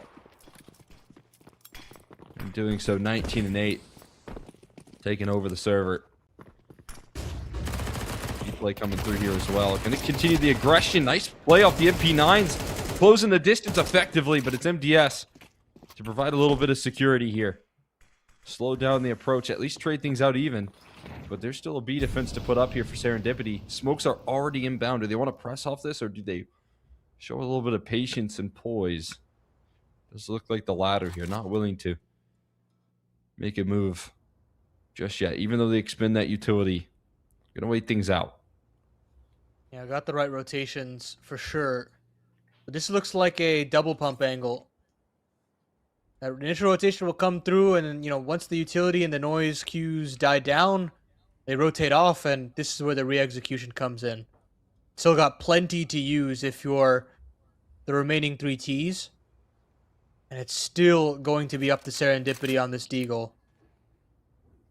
I mean, a multi-kill is absolutely paramount to make this retake possible, but even then, a tall task here for Serendipity. The smoke down here to try and give herself some leverage, and the Deagle shots do rattle off and reposition successful, buying a little bit of time for the rest of the help to come through. A little slow on the trade here. Serendipity mollied out of position and finds another. Serendipity showing up big time with the Deagle, and Valtorok looking to press the issue inside of market. No one watching the door, though. Falling back into a deeper position here. It's a nice thread kill onto the scouter, but 10 seconds left. Valtorok has no idea that Empathy is still ready to go. Jumps out the window. Bomb is going to be planted now. The element of unknown for Valtorok. It's a surprise, though. Still positioned inside the market, and another Deagle clutch coming through from Empathy. Helmed by the multi from Serendipity. And 5 going to be locked in here. It's another victory on the Deagles here, working in favor of Sakura. I would love to see that second kill from Serendipity, because I have no idea how she's able to get that. I mean, that's got to be like last tick before she dies. And Valtorok tries, but I mean, it's just too little too late. You put him into a one-on-one like that, that's where Empathy can capitalize. Great awareness and confidence, again, to play ahead of that, not give the plant over and capitalize. A second lease on life now for Sakura. And a Deagle Eco here for Outfit 49. This is a real chance here now for the CTs to climb back. No question about it. Zucker trying to make something happen with this scout. The rest on to the deco.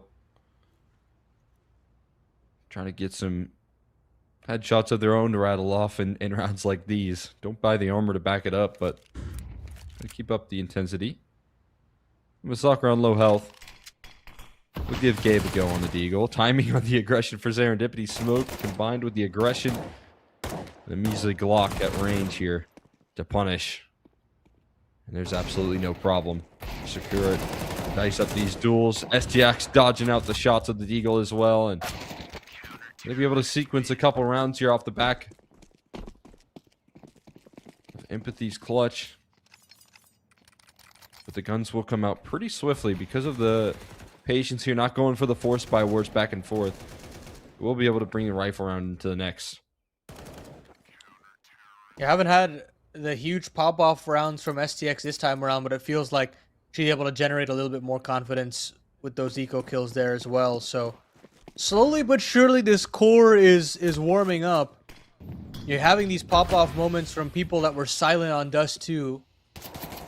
And now the onus is back on Outfit 49 to do something with the rifles that they've been given. They'll try to silently work their way out the middle of the map. Just STX that will get a little bit of chip damage with that grenade. Complete slowdown now for Outfit 49. I feel like they really just want to prioritize Gabe getting up the underpass here.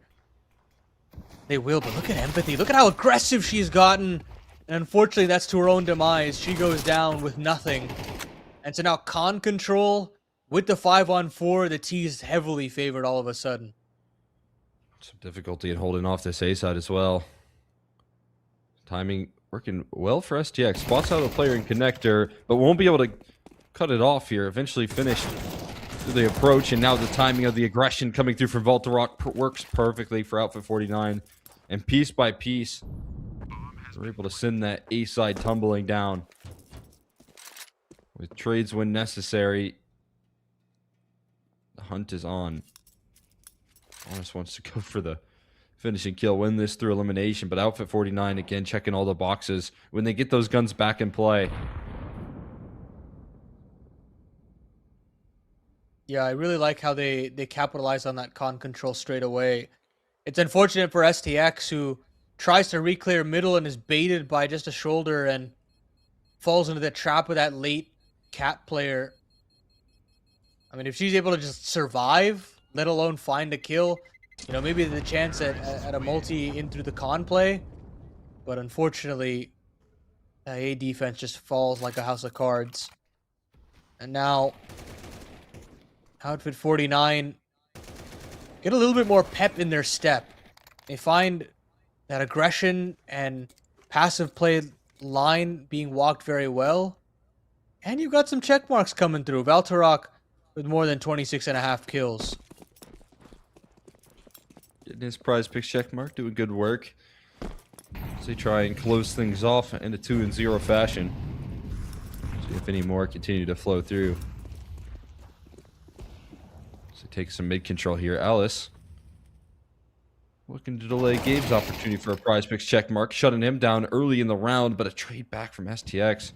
Overwhelming presence working their way through middle, but it's a nice answer back here. Jumping up on top of the bench, looking for a trade. Zoc can't find it just yet.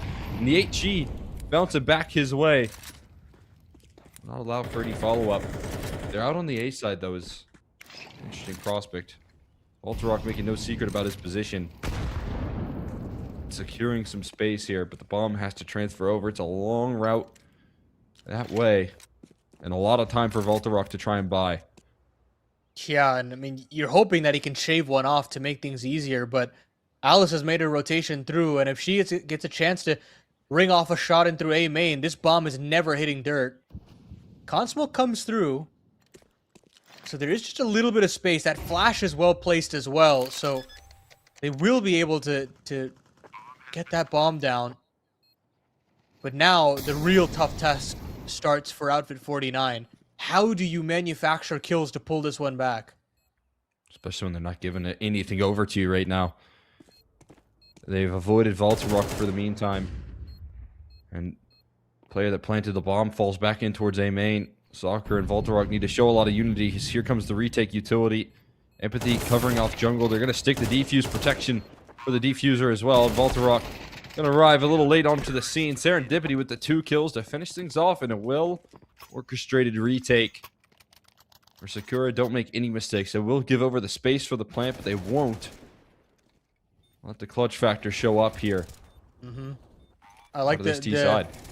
The swarming of that retake was very effortlessly done from Sakura. There's so many chances there for Alice to, overextend, look for that A main fight, maybe look for a close triple fight as well, and yeah, you'll get the style points for shutting down the plant, but you likely throw away your round's chances, and that kind of restraint ends up netting them the round there.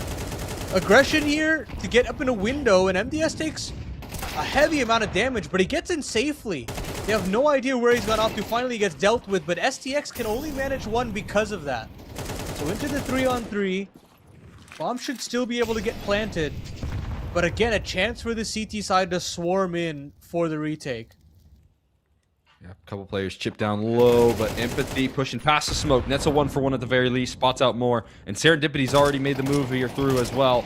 Stalker trying to find some headshots there, tapping away, but it's wallbang damage instead of kills confirmed.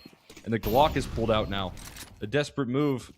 With now time to reload here, finding safety in the round for a short period of time. Smoke goes down as well. Spamming through it here, no connections, no one's on it. And Ava gonna take her time with the finishing round. Finds the kill, then sticks the defuse here. Sakura closing the distance ever so slightly. The pressure on with these constant bomb plants, but the clutches continue to develop for Sakura to bounce back. You're seeing the wrinkles in the setups, right? Like the aggression here from Empathy to go aggressive through the jungle smoke this time.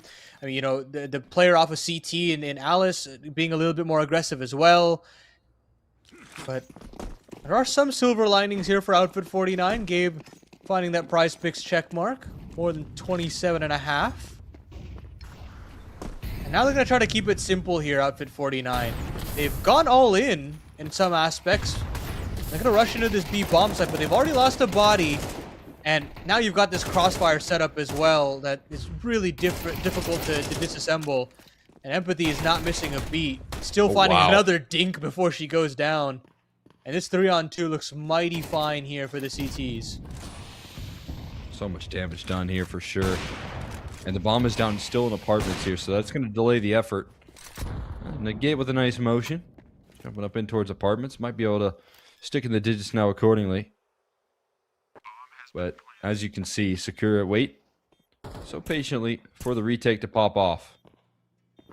They do not rush things. And with another player up, they'll look to shut things down. Molly goes in deep. Is there going to be a double swing here towards the doors? That could be deadly, but instead of slow walkout, backs are turned. Oh, but the awareness from Serendipity caught a glimpse and reacts. Sakura again shut down a clutch effort here. These post plants being denied in a consistent fashion. Yeah, I mean, again, there's just so much restraint from Sakura, and I'd really love to see that amount of discipline as they come in. Not giving any room to, play ahead of those smokes in that situation. They shut down that mid lurk instantly, so they know that the rotations can come through, and it also helps that Empathy just did not miss a beat here. It forced Gabe and Zakar to play ahead on the B retake. Maybe they play the post plan a little bit differently if they had some HP beyond them, but just not able to get that done. And now you're starting to have the Sakura PrizePicks check marks roll on through, and STX has been fantastic this series and continues to show us why. Yeah, Monster Map 1 here has had a lot more help in Map 2 with the multiple opportunities from Empathy and clutches from Alice. The big-time moments showing up from the pieces that we said need to come alive here. They want to fight back in the series, and STX just starting to chug her way through the half as well. Got another PrizePicks check mark. Alice as well, collecting for more than 22.5. The opping here again has been looking as good as it was on Dust 2, if not better. Still able to thread in some opening duels here towards the mid fights, sectioning off on retakes as well, helping her teammates scale effectively. Forces the Outfit 49 actual tack pause, but then we hop into the tech pause as well. Yeah, I do like the adaptations that Alice has had to her game. I mean, I felt like she was a bit too passive on Dust 2, not willing to call enough of her shots. Granted, there were boosts and situations to get her involved on Dust 2, but they were very quickly disassembled. And a lot of the times, once it was disassembled, there wasn't like a re-engage, there wasn't like a change up to put her in a different position. This time around, while there aren't necessarily boosts to set her up, she's positioning herself very well to still have opening attempts and be involved on these retakes. It does feel like she's always got at least half the bomb site covered with that sniper, and giving room to players like Empathy and Serendipity to have a little bit more impact on the retake with that rifling core. And all of a sudden, this rifle core just looks a lot better. There's a lot deeper in terms of the firepower, and I think that completely changes how you view these post plants, how you view the CT side, and Outfit 49 really do have their work cut out for them.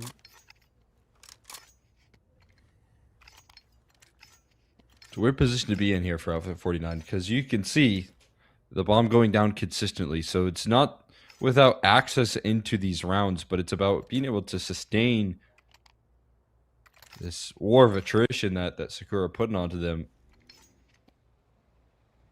Not being able to have players up in those late rounds or health up in those late rounds. So some of the utility damage threaded in and the discipline out of Sakura to pull through these cohesive retakes in a consistent fashion are really changing the tides of this one. Discipline looking to be carried forward. Maybe to the finish line here if they can get it. But it also leaves with the constant bomb plants and the loss bonus stacking up with Outfit 49 having to take some sacrifices in the firepower. A lot of these rounds not including a Zocker op, or for that matter, everyone on AKs. Sometimes utility sacrificed. So a lot of different details for Outfit 49 that they need to figure out quickly. Will these force buys continue to be close, but no cigar, or will they actually be able to pull through with a victory here? Yeah, unfortunately, there's not enough complexity on some of these faster plays. You're hoping that your mid lurks get a little bit more volume, but they just haven't been that effective. I mean, all of the lurks, I feel like, from Outfit 49 on this T side just have not found the impact that they're looking for. Again, you got to credit Sakura for having the wherewithal to clear out these late lurks in the 4-1 splits. And then as soon as the penny drops and they're able to find those bodies, there is an instant rotation. So maybe, you got to involve a couple more players in terms of these splits. Not allowed to be a 4-1, but well, I mean, if Empathy's hitting shots like that, it's going to be pretty difficult to split onto a bomb site. That feels like it's a operate there that connected. Yeah. You try to sneak your way past the smoke. It's just the rifle that clotheslines. Now, fortunately for Zalker, he does trade things back as quickly as Empathy opens up. Zalker will respond. Empathy's just cleared out all of Underpass. Says, I don't see anything home. Now she's going to position herself towards the top of middle where she does collect a little bit of damage. Oh, now to swing in towards Underpass once again and punishes on the fadeaway. Stuck around just for a half step and continues to do damage here. When Empathy's playing with this level of confidence, it is going to be near impossible to shut things down. Serendipity also out towards A as the smokes line in. And some support trying to come through from Empathy. She does back it up with another frag here. 3 kills in the round all by herself. And it sets up for another one of these retakes, these post plants that very well could continue. And now you're getting a little bit of aggression out of Sakura around this lurk smoke. But there is a dink coming through from that MP7 of Valtorok, but the flank from Gabe has been read like a book. 25 seconds left on the clock, and that C4 was actually trying to sneak away into B. It wasn't even a lurk necessarily split onto the A bomb site. It was just a complete reroute. but no reroute ability now.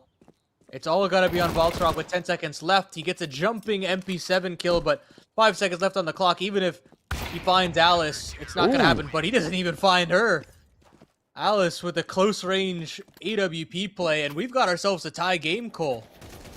Not a bad way to save $6,000 for yourself as well there. It's important that she holds on to that op so that they can continue to bring that stability here. Even if you do see eventually a breakthrough moment, a crucial kill working the way of Outfit 49 to change the tone. And finally, without a bomb plant here, they're going to have to wave the white flag. This is what Sakura were looking for. Chance to deny, and I can't blame Outfit 49 for the mindset that they're in. You watch that B play try and come through, you can see that they don't want to play another 2v3 post plan on that A bomb site where they have smoke still available. So Alice set up for an A defense here. Jiggles do bait out the op shot. There's still a player on the scene proper. Serendipity avoiding the flashes, but getting scaled on. Still get to show herself and finally does peek through. This Molly's faded away on the stairs position, and by the time they realize it, everyone is here for Sakura and everyone's hitting hard. Last alive here is Honest. This round will be completely uprooted. Effort shut down, and Sakura pushed past into a lead now. Man, I mean, it works that, you know, they're not getting really any pressure on CT, but it's insane to me that none of the flight pathing from the T side was through default. I mean, that is a prime position that has to be cleared out as soon as you're kind of bullying your way into that A bomb site with close range pistols. A chance to cut down the Palace play instantly completely takes the wind out of the sail for Outfit 49. And it also doesn't help that STX was going to work with that AUG. Now, Outfit 49, they get their guns out, but it can't help but feel that they're just running out of time. Now confidence building for Sakura as they clear out A main. They realize that this is a B split. It's just a question of whether or not they can get here at the scene of the crime fast enough. That's such a good call here, playing with confidence. Empathy gonna net herself an opening pick, but tries to get that util out. Trying to buy time for the extra rotates to come online here, but now Ava alone on the bomb site, gonna fall. Serendipity looking for a heroic play, running through the flames. It's all gonna go up in smoke here as MDS cuts off the rotates, and Outfit 49 find the time to break through here, perfectly placed on the B site. Things shaping up in Sakura's way. But just when reality hits here, that Outfit 49 are letting things slip a little bit too far past the point of recovery. They come through with a big B take and find some answers here. Yeah, credit to Outfit 49 for just going back to basics. You know, you're getting the mid control. So long are they going through, let's take con control, let's take window, and let's kind of build some of these rounds. This time, they cut all the phases out and they say, we drop mid smokes, we get up cat instantaneously. And while Sakura wanted to play that phase game of Counter-Strike, they just weren't able to figure it out that they had cut out a lot of the fat of the round if you're the T's. And unfortunately, just could not get the rotations, couldn't get the flank developed either, losing too many bodies too quickly. And now we've got ourselves all 24 rounds in regulation guaranteed. Feels like Outfit 49 finally just get that last gasp. Trying to simplify this game up, but I don't feel like you're going to get those kind of opportunities all too often. Sakura now have a chance to button down and tighten up a little bit more.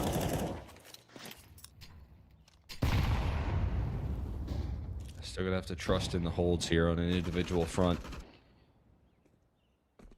They've been able to play with confidence in the last time. Every time they've been asked of these site defenses, they've been able to hold it together pretty nicely.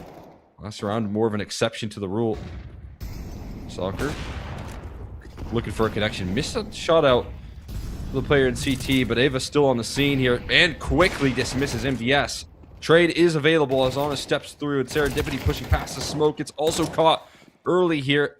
STX on low health, having a tough time fully committing on this defense, but she'll continue to make strides through here. The mid lurk also coming out, and Zocker in the meantime threads in another gut punch here. Walking through the smoke though is Gabe, and Empathy's not going to be caught off guard by that play. Full awareness. Both players noted here. Alice Could be the element unknown. And stepping out into the AWP puts the pressure on Honest on low HP. A full belt of utility, but they get plucked to pieces here. Going to try and take the fight towards the rifle first things first. And Empathy hasn't been missing a beat and won't start now. 2 kills to close things out, 23 in total for her. And it's going to be map point locked in here for Sakura. I mean, every lurk for this T side has not worked out. And this round is just the same. They're hoping that Gabe can get involved somehow, some way to give them an opening back in. They realize how long Alice was hold on to the CT sideline. And you know, frankly, it's not a bad call. That is really your only route. Or, you know, your Palace player's got to hit a Ripper, you know, kind of wide swinging there. But it doesn't happen. Now Empathy with her PrizePicks check mark locked in. And you got to look at this weaker buy. Mac 10 on Valtorok. Time's running out here for Outfit 49, No but way. the jiggles from Valtorok are fantastic. Empathy's usually been good for that one, but now a 5-on-4 to potentially push into overtime. A heavy hitter out of the round early. When it's all on the line here, Sakura needing someone else to pick up the mantle where Empathy's left off. Forced to watch from the sidelines, hoping that casualty doesn't cost him everything. Smoke goes in towards Market. What's the pressure? What's the call for Alice as she feels the heat heading her direction? Is she going to call over for support to come through, or is she going to be able to hold her ground? Well, there's the B site falling over. Now comes the A play. Ava able to react accordingly, and now they've still got a couple players ready on the defense. They're not rotating just yet here. Ava's still holding her ground, but running out of health as the HG finishes her off, and MDS strikes as well. They managed to make do here, as overtime is going to be required. Outfit 49 putting the pieces together there, and Voltorok with a crucial double entry, selling one hell of a fake. A bit unruly, I feel like it just a bit of a mess on both accounts, but it works out in the end, and you're exactly right. The double kill just sells them down the river. And sure, you know, the rotations don't immediately come out, and you've got players in transition, but that's the big thing, is that once they are in transition, it's just going to be tough to have a fair fight. And the T side net themselves just enough to get it into overtime and completely reset the situation. It's been a grindy type of game for Outfit 49. None of these offensive rounds have come in easy. Sakura have made them work for it. But they really feel like they wanted that one back, Sakura, to try and close it out in regulation, and now they got to do it the hard way. Always ready for that. I feel like as many times as we've seen that boost attempted, it has been punished. And now Empathy's position feels like it's a near guarantee. Gabe tucked right underneath. Question is, what will she be able to see? It's Gabe first, and an HE to follow up on the trade. Empathy goes down swinging, but she will go down. And so will this A site. Bomb again on the opposite side of the map, though. There's all a ruse being sold here, and now it's a matter of time for Valtorok to try and survive for as long as possible. But as he gets finished off, an active move from STX. Maybe we see those rotates come through a little early. Not going to be the case. MDS with a real shot. And this 1v3, punching the digits. Now it's crunch time. Got to make this one doable and bring it into a 1-on-2, but he's going aggressive in a market, and all 3 CTs coming from this location. There's got to be a couple of lineups available, but he can't find it. Ava just dancing around the corner just a bit quicker. And Sakura do continue their great looks on retakes, simplifying how they wanted to approach it and making sure that MDS does not have a chance at potentially making a highlight play.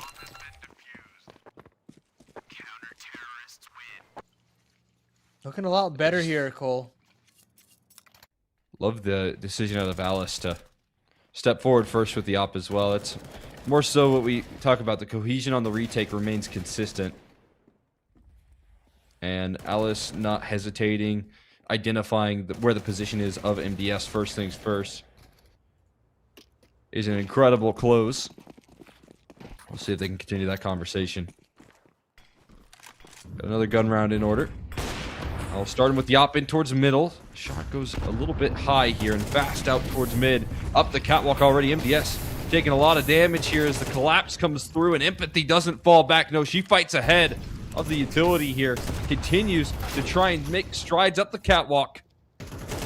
Constant chaos enveloping the round here, but an early 3v3 to work off of. And this, you'd have to imagine, favors the Outfit 49 squad. A full minute and 15 on the clock here for them to choose their route and try and identify a gap in the defense. Feels like all the time in the world here. Now only a matter of time before the pressure's put onto Ava, it seems. They're heading in that direction. Ava really up against it now. Doesn't even have any smokes to stall this one out. No real information as they continue to just walk all the way up here. You're just going to have to fight in the most traditional sense. Here comes the flash and the pop out of the apartments. And what a shot there from Gabe. Not much you can really do about an entry like that. And now with this retake, Alice is going to have to put up a hell of a highlight, and I don't necessarily know if they've got the space to do it. The money at least to go for an opportunity and a little bit of utility to back it up as well. Is there any chance at isolating here? That's going to help. Honest steps forward into the op. And now it's a position in towards E-Box that's tucked and covered here. Alice isn't going to quite connect, though, on Valtorok's swing on the top ropes of Van. And nice cutoff from Gabe as he continues to remain sharp in this map.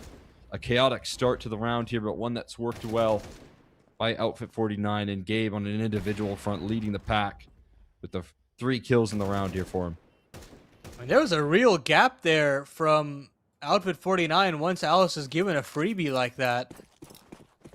Unfortunately for them, not able to spot out the Van player on the retake. Valtorok popping his head out. And that's what secures it. Whoa, aggression from Zocker. Nearly had the lineup he was looking for, but instead down to 40 HP. And Gabe on the other end with another AWP trying to catch the jump spot. And Ava, wise to this, has spotted it out and will not attempt the jump spot again. I got to start to use that utility, catching that contact. Something that talk about here for securing all of their successful retake. It has helped that they've had, you know, multiple flashes, multiple smokes in just about every retake scenario. The way that they've been able to use disciplined utility to close them out rounds was a trend so far. Silent crawl up the catwalk, though, and a boosted up setup could be incredibly deadly. Honest and MDS have to be sharp on the inbound. You see smoke shadows right over their head, but backs are turned. STX strikes just in time as the bomb is dropped onto the catwalk. This puts a lot of pressure on Honest's ability to make it up, and he falls. Now the bomb is down to very awkward locations. Plenty of time to work off of an Alice. Feeling the barrage of utility. Can she thread any damage extra as the bomb being secured now by Serendipity? It's the op that can still punch through with a little bit of damage. Finished off on the side, though. And now comes a time buying measure here. Serendipity playing a little mini game here of controlling the bomb and defending it for as long as possible. Smoke goes down and spam going to be the measure. Boosting above the smoke, though, and Serendipity caught for crosshair scene. 15 seconds left. It might need to be a kill converted, and Zocker will be able to punch through on the top ropes. With the AWP, Outfit 49 survived the chaos and closed things down. Man, such an awkward round there for both parties. It felt like the mid take was done well enough, but the mid response from Sakura even better. As soon as it comes down to the 2-on-2, though, Alice caught between so many different angles. Worried about the cat push, worried about, you know, potentially coming out to be apartments, and not much sound to really use there. But Zocker has been the shining light to keep Outfit 49 involved in this game. A massive kill there to get the 14th and to get his PrizePicks check mark as well. Now in the 5-on-5, it doesn't feel like Outfit 49 have any signs of stopping. And now they switch over to the CT side. A chance to just close this one out and put this comeback to bed. And Honest, a dynamic duo, looking to remain deadly, and Valtorok is able to thread in. Successful kill already, now lining up for some counter flashes to be tossed in as the A site it's become a little bit vulnerable. More positions being cleared out slowly but surely. Queuing up for isolated duels here. Serendipity takes a nice strike here, and 3 kills rattle off in return. Serendipity and Empathy combining their efforts and looking to tie up the scoreline once again. It's now a man down situation here for Outfit 49. So they got to play through the post plant and opt to lead the charge. A smoke still available here to try and disrupt and bait out positioning, but Soccer maybe looking to buy a little bit of time here, first things first, before he tosses his smoke. Clear out some angles. Some information spotted. Jiggle shown. There goes the smoke on top of that bomb. HE to follow suit. Could it finish a kill? It will. MDS going to try and get on top of that bomb while the protection comes through from Zocker. Another defuse coming through the smoke, but this time, Outfit 49 don't get away with it. It's a spray down from Ava. That confirms it and ties up the scoreline once again. Love the aggression there from Soccer to go and take jungle control as soon as possible. It gives a chance for Serendipity and Empathy to really just lay waste against this CT aggression on the other end. And, I mean, once again, the just ability to win out some of these post plants, no matter what half that they're on, they've just been the better team outright. That if you're Outfit 49 and you're not able to find the solutions to these issues, you're just not going to be able to convert the map because they're giving bomb plants and they're just not able to do anything post the bomb going down. Now they're trying to speed things up here, Outfit 49, and they'll get rewarded. Huge kill from Gabe onto Serendipity, and now a 5-on-4 to really slow this round down for Sakura. They've really got to figure out what they want to do here because they're running out of utility and they're running out of space as well. The level of focus that we see from Gabe this game is incredible. Always keen on these quick kills, walking into angles and finding frags to back it up. Missed window smoke leads to a bottom connector smoke instead, and Empathy looking to make a move through it. Just on the edge here. Right underneath the crosshair of Gabe, but he'll find it first. Gray screen through the smoke. Empathy with no luxuries on her mid lurk. Now 2 players down for Outfit 49 to claim themselves a first opportunity at series point. Haven't got it in regulation, but looking to take it in OT. If they can convert on this 5v3, the difficulties in the post plant definitely noted. So that's something that you don't want to give up if you're Outfit 49. Yeah, play ahead for sure. But they're giving a lot of room initially for the ramp players to come out, but STX shows face and Zocker capitalizes, and that gives him more confidence to peek out on the ramp. He knows what's coming. It's all up to Alice, who's had a stellar map here, but won't be able to get it done. And Outfit 49 do get that 15. It just feels like that opening kill from Gabe and then the proactivity to move back Khan really just sealed it in. And at that point, you know, you give so much room for Zocker to really do as he pleases that you can't really do anything if you're Sakura. Yeah, the contact plays worked out for them around prior, even though they were a player down, but in the next breath, there's a little bit more activity and awareness to the vulnerability of A main and Palace, and now they start off with taking down Empathy again. They've been in this position before on Sakura, not having Empathy to start off a round. Well, this amplifies the stakes, as now they're playing up against Series Point. Been able to fight hard in towards overtime without their key player up. Are they still going to be able to recover it? A lot of focus put in towards middle, and STX gets found out. Connector presence now shut down. It's a 2-pronged approach out of Palace and A main, and the kills flowing in the favor of Outfit 49. Alice left last alive and won't last too long. Nice closing coming through from Outfit 49. Sakura put up one hell of a fight here on Mirage, but they don't have enough stamina to close things out. Whew, valiant attempt there from Sakura. I mean, it did felt like, you know, they had all the pieces there. You know, the clutches were going in their favor. Every post plan just seemed to be right for them, but unfortunately, they just could not have enough gas to sustain. I mean, if they had just a couple more bomb plants there at the tail end, who knows, but we just couldn't get there, and you got to commend Outfit 49 for not wavering in that kind of a situation, not losing sight mentally as well. I know sometimes, you know, when you lose a big lead like that off of a good CT side, it's hard to kind of like mentally get back into the game, but they were able to do that at the tail end of regulation, and they just had to get the job done. And I think in their minds, they're just looking forward to getting a chance to play Boss in the semis. Yeah, no doubt about it. And this is a great result for Sakura again. I mean, talk a lot about how this team is able to come close up against some of the tougher competition that NA has to offer. And Outfit 49 is getting deeper and deeper into that conversation as they continue to show up with these sort of results. They continue to make good runs. They take maps off of the best teams in North America. So for me, being able to show this level of poise, to show the level of success and cohesion on those retakes on a consistent basis, is consistently bringing in Sakura into the conversation. It always does feel like it comes down to crunch time for this roster, being able to push it across the finish line.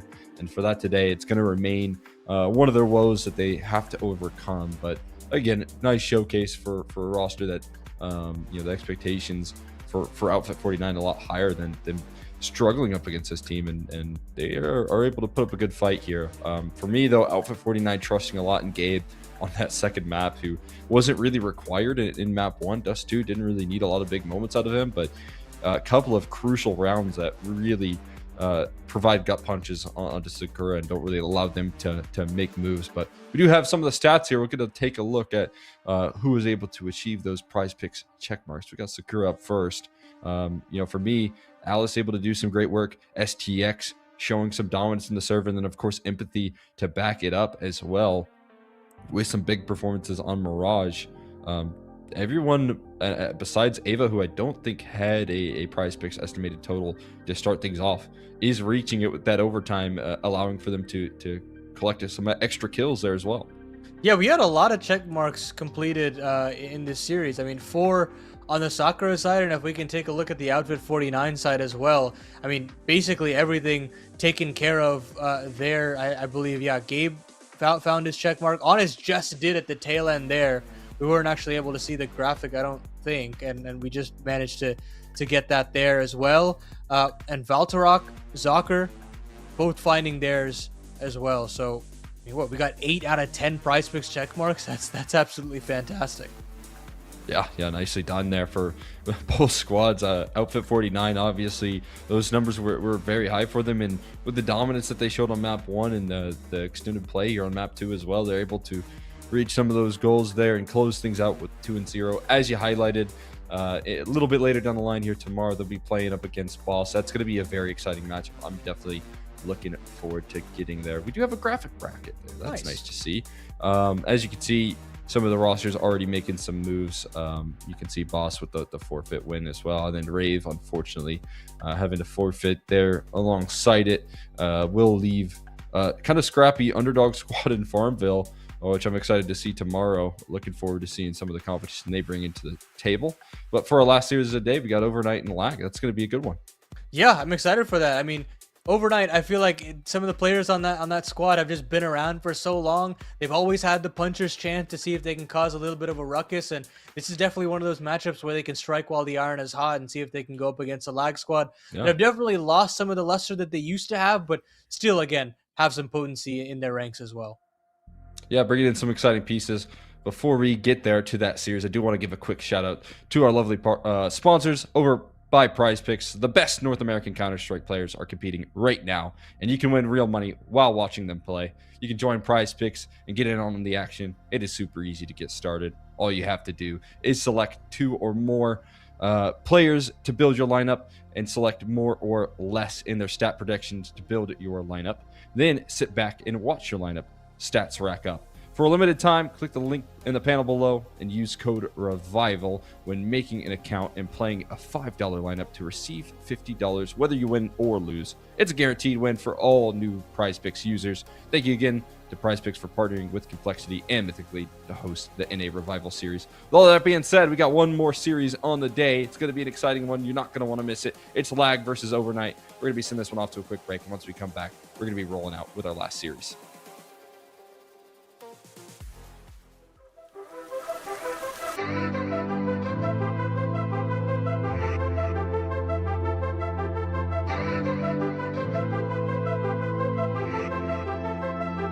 I don't wanna wait for a storm that ain't coming, or hide from the sun in the morning. I don't wanna run something out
be running for, I'll be running, I'll be running for the skyline, sun in my eyes, skyline, sun in my eyes, skyline, sun in my eyes.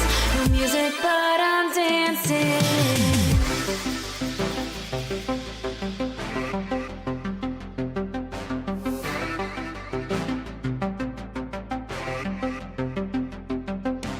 I can see the end now, almost in my memory.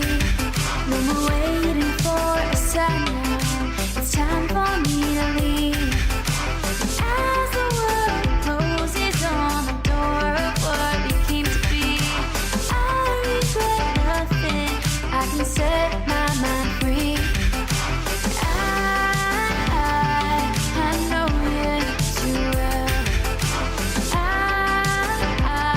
I'm up on the roof and yeah, learned all that I know, and we put on quite a show. And I'd be lying if I said I'm coming back. I just wanna go, I wanna walk away. Never wanted to love you anyway. Guess I should've known, won't pick up the phone. Go on and watch me fade. When you see the lights fading in the night, know that I'm fine alone. I'll be running for the skyline, sun in my eyes. No music, but I'm dancing. I'll be running, I'll be running, I'll be running, I'll be running, I'll be running, I'll be running, I'll be running, I'll be running for the skyline, sun in my eyes, skyline, sun in my eyes, skyline, sun in my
take you out, but I can see inside your room from the street.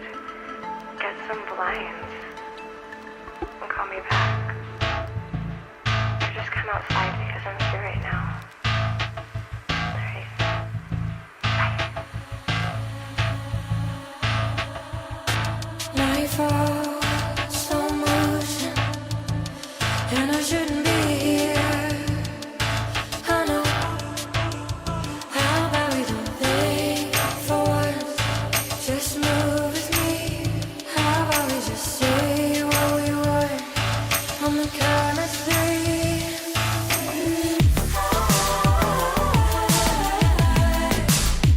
I'm outside and I don't wanna stay. I think you should know. I'm outside.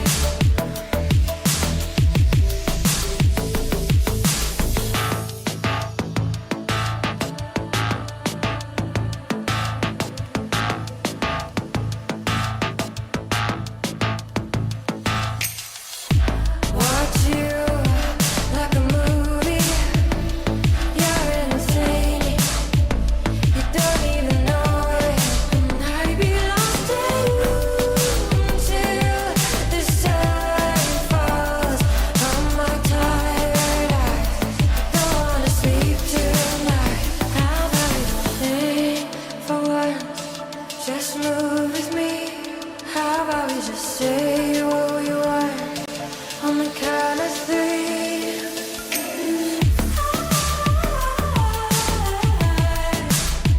I'm outside and I don't wanna stay. I think you should know. I'm outside. I'm outside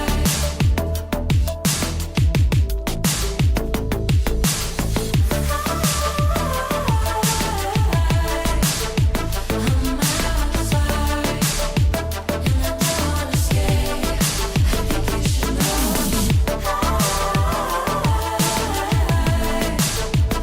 I'm outside.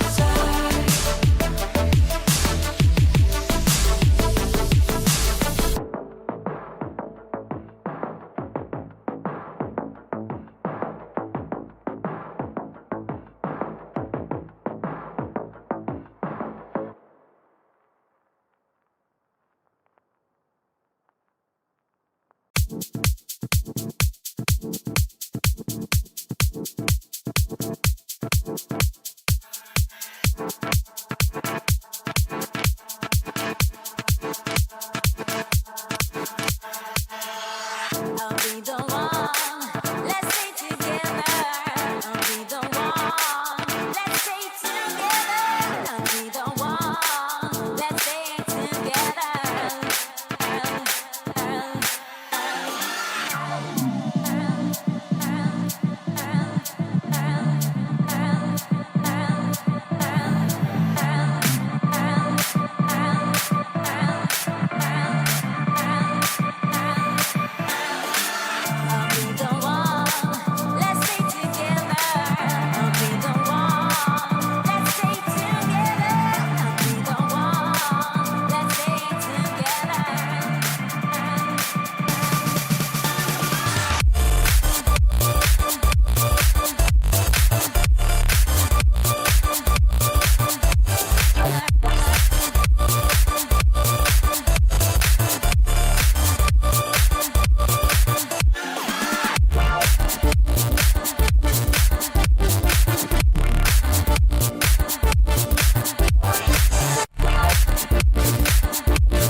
I'll still be here when we're in hard times. Baby, just join in the fun.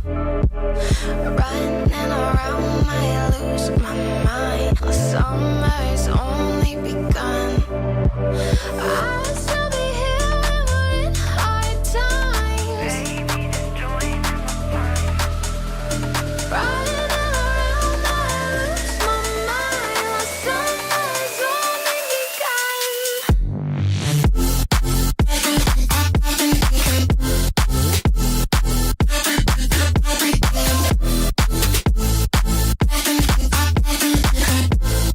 Summer's only begun. Summer's only begun.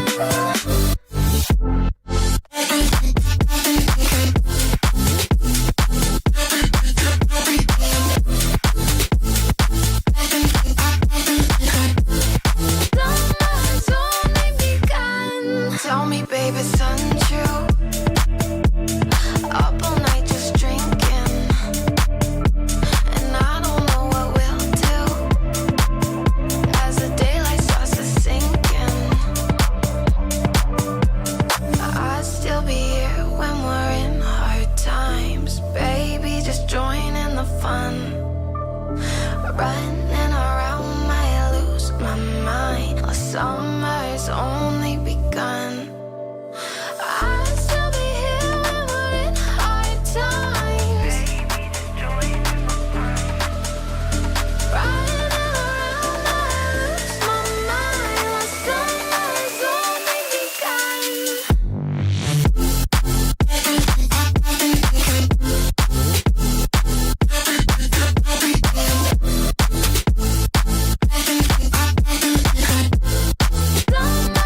only begun.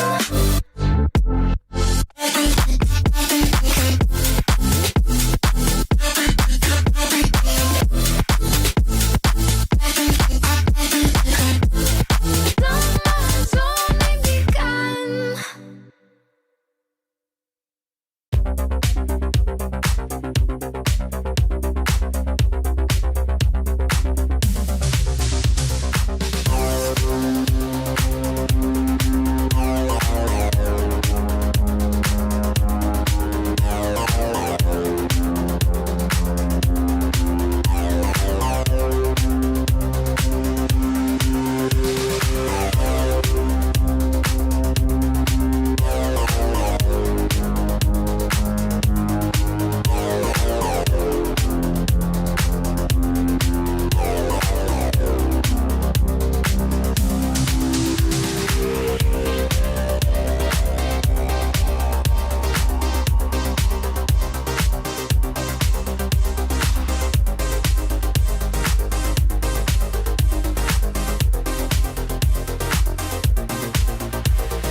Dance until the morning, share the love and reach the sky.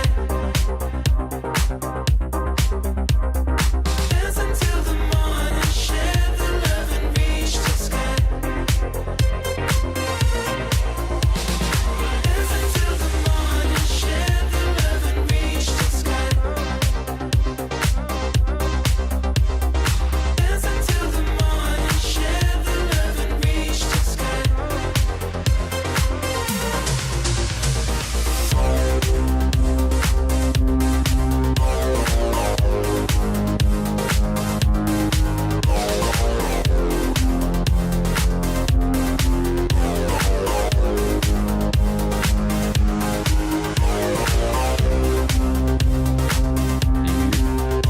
There we go. We're live. We're here. Looking forward to covering more of the action. We're rocking into the quarterfinals, our last quarterfinal matchup here, as we got a couple of unfortunate forfeits here. We're hopping into Prize Picks in a revival series, and we got Lag versus Overnight. Going to be an exciting matchup, that's for sure. Of course, Lag dealing with some roster changes that I really like. I like some of the adjustments they've been making here into this year.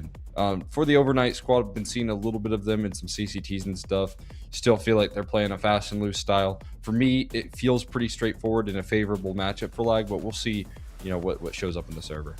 Yeah, I definitely think, Wolf has bounced around a couple of teams at this point, but I feel like at every point in every team that he's been a part of, he's massively raise the floor. And I am very excited to see him onto this team.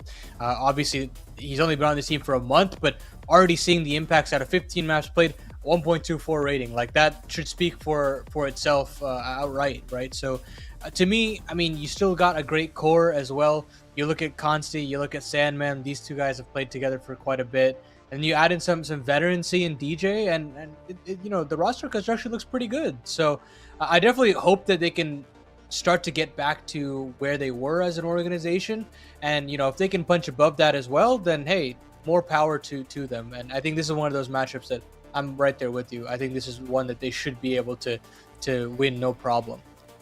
Yeah, I mean, throughout the iteration so far, I mean, we brought this up, but they got themselves a nice little track record versus this overnight squad, 6-0 over the last couple of matchups that they played in a couple different events. Dust 2, matchups that they've played out, they've been able to dominate this competition. And for me, Lag is another one of these opponents right now with their current form. While sometimes they struggle up against the favorites and the top dogs in the region, I kind of expect them at some point to make a breakthrough here and for them to continue to show success. This team's been able to really dominate. As you said, Consti's been a key piece of the puzzle, has been able to show up again, using the op here for this squad and being able to provide a lot of numbers, a lot of opening picks, sometimes not even opping if it's not necessary. So just feels like he's looking like a tier above some of the competition that this squad is playing out against. And that to me is a really promising sign. As you mentioned, DJ into the mix as well. Looking impressive. I do believe we have a PrizePicks analyst segment for one team. I don't know if we have it for overnight, but we do have it for Lag, and we can go ahead and hop into that as we'll take a look at some of the projections that we got ahead. For me, again, we've kind of already highlighted some of the key pieces of the puzzle, but it's definitely Wolf and it's definitely Consti, the hot hands that are providing a lot of impact in these dominant matchups that Lag have been able to build together. It's been that deadly duo that's, led the charge. Yeah, I mean, I'm 100% there with you. I think Wolf, he's definitely not going to be the flashiest player necessarily, but he's getting you a consistent number of frags every single time, map in, map out. And I think 29.5 as an estimated total is not ridiculous at all for him. And for Consti, he's a guy that has been putting up numbers in these last 3 months and then some. So for me, I think that he is by far the better opera in the server today, and should be able to reach that kill total as well. I want to see more out of him in terms of consistency. We've definitely been seeing a great stretch from him.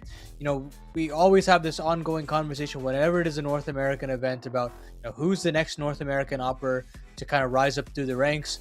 And if it's got to be Consti, then he's got to show it today with just a dominant performance. And I hope we can get that out of him throughout just this weekend as well.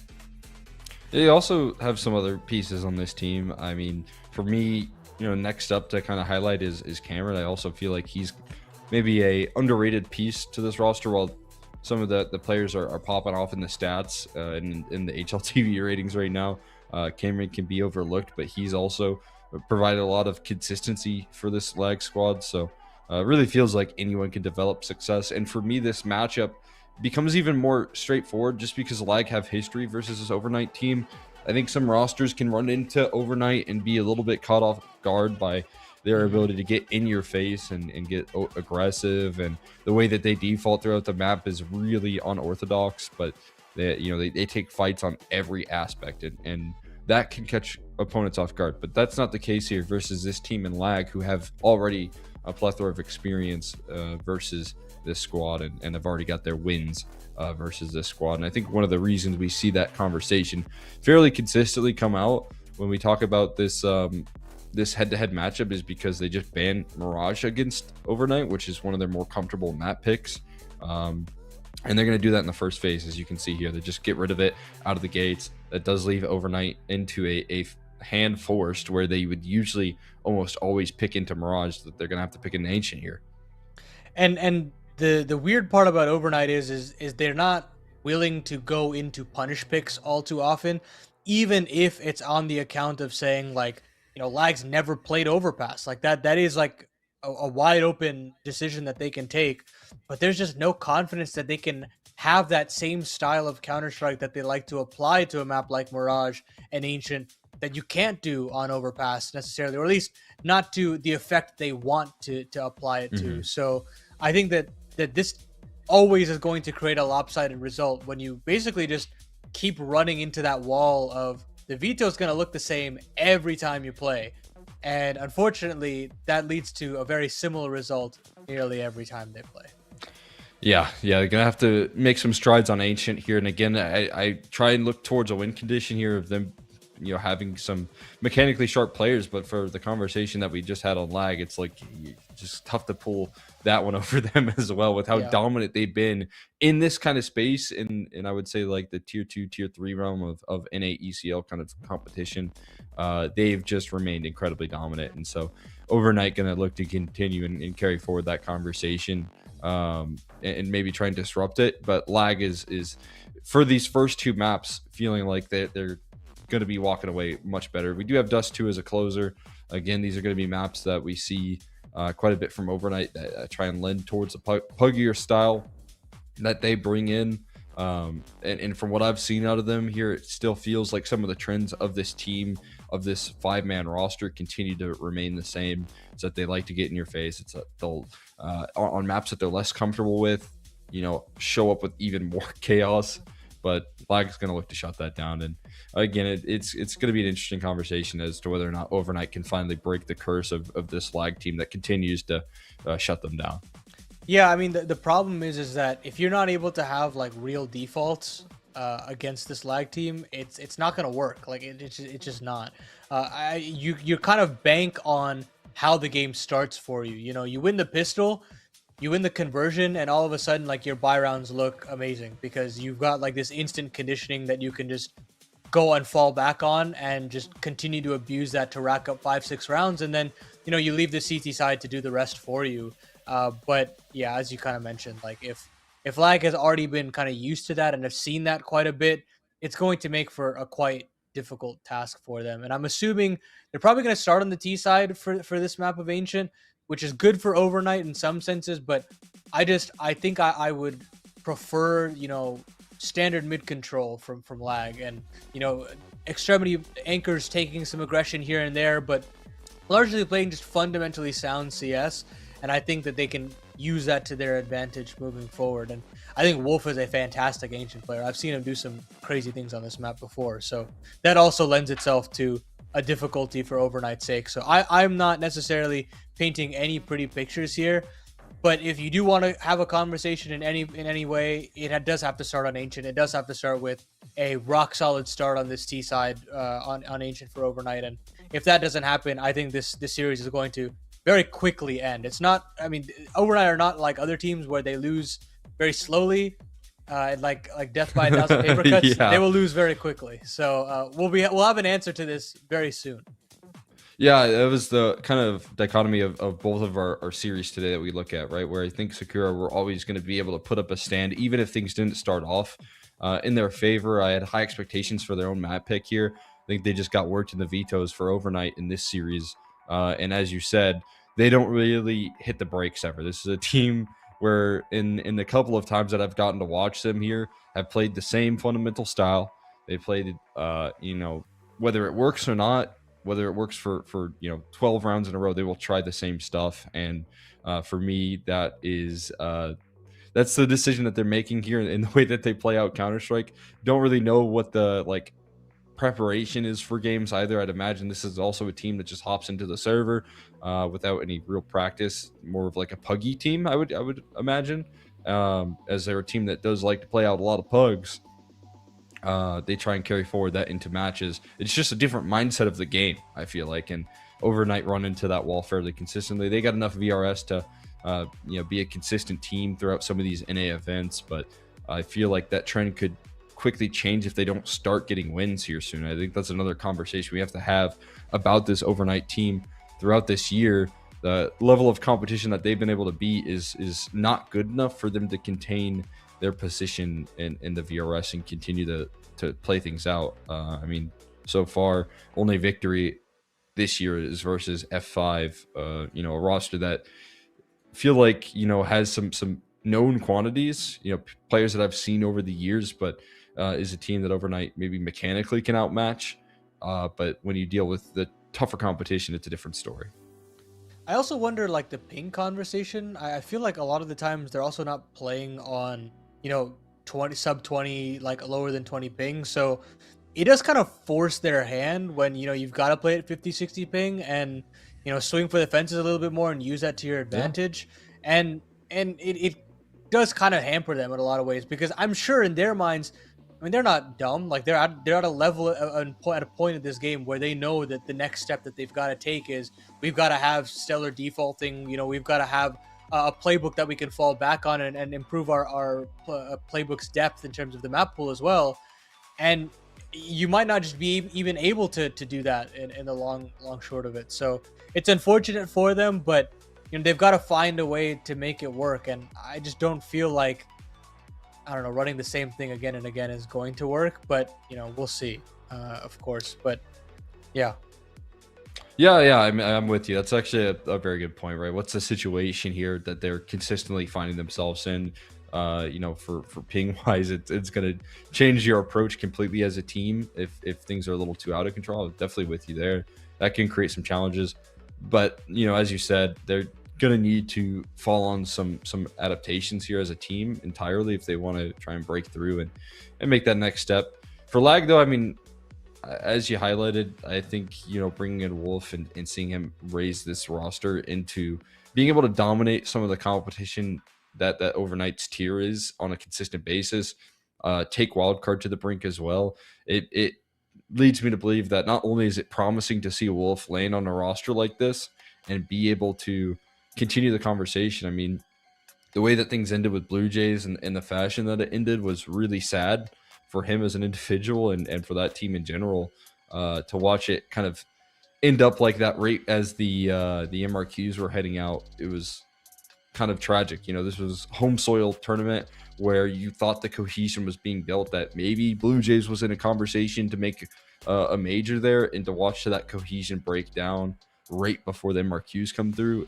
I know there's a lot of motivation for Wolf to bounce back and get back to that conversation, whether that's with this lag squad or in a different team in the future. But there's a lot of different redeeming stories for this lag squad. I think about DJ in the same vein, guy that's been playing out for so very long and has had to jump into the depths of like tier 3 for a little while, was playing on Might for so long. I mean, that was a 2-year stint that he played on Might, which is kind of crazy after the whole Party Astronauts thing changed things up. And for me, watching DJ throughout the majority be on a team that dominated in North America to now having to build his way back up to a top level is also fun to watch.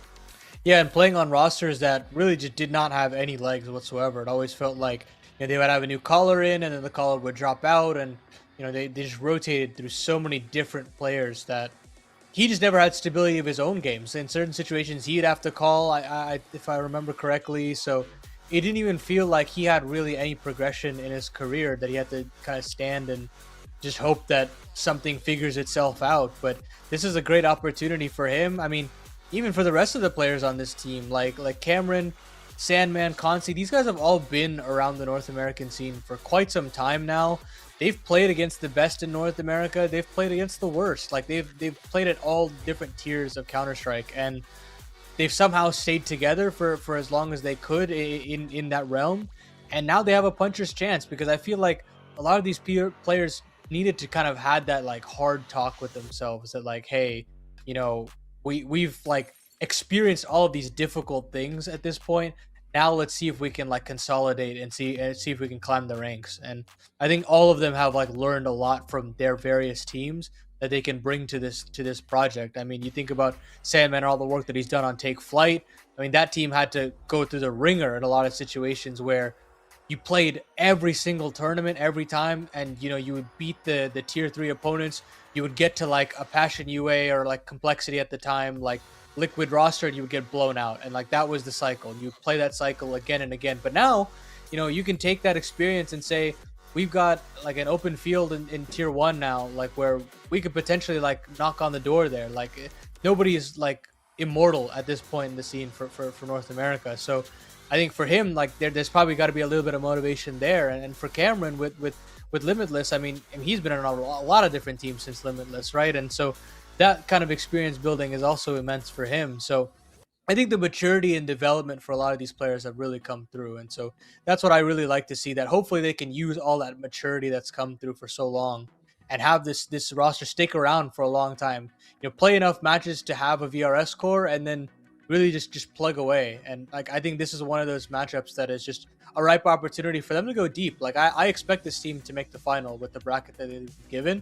And I was having a conversation with a couple more people in the scene, and I think they could beat Boss like on a good day. Like Boss is not like a clean cut and dry team like favorite to win this tournament by a very large margin. It's a slim margin, I would say, because they've got a lot of stuff to kind of work out with some of the systems that they're building, and I think Lag have a real shot at that 4K at the end of this. Yeah, I'm right there with you. I mean, again, you know, this is a team that's been putting in a lot of work here as a unit. I mean, they have a little bit of organizational support behind them as well, which is always nice to see. And for a team that not only could really use some wins versus some tougher competition, you look at the bosses that you mentioned as an opportunity to break through on the moments online for online Counter-Strike. Sure, that's a big detail. Maybe not so much for like VRS conversations, but for conversations that, you know, they are heading to Frag York a little bit later down the line here, coming up here soon. So that's also a tournament where you're going to be seeing some tougher competition in North America and, you know, potentially even internationally as well. That is where those VRS climbs really make strides. And for a team like Lag that can take advantage of that, take advantage of the momentum that they're building as a team right now, they're going to want to carry forward that conversation here. And as you said, not only is it setting themselves up nicely for this matchup, this bracket here that they're in, but getting an opportunity versus some of the tougher competition that's going to come up later is going to be proving grounds for this team. Another opportunity. They took it close versus Wildcard. They can definitely do that versus a team like Boss.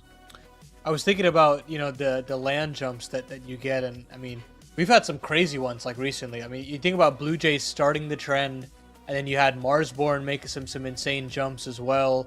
I mean, right, opportunities are absolutely there, and I'm so glad that we do have like the frag circuit still involved as well.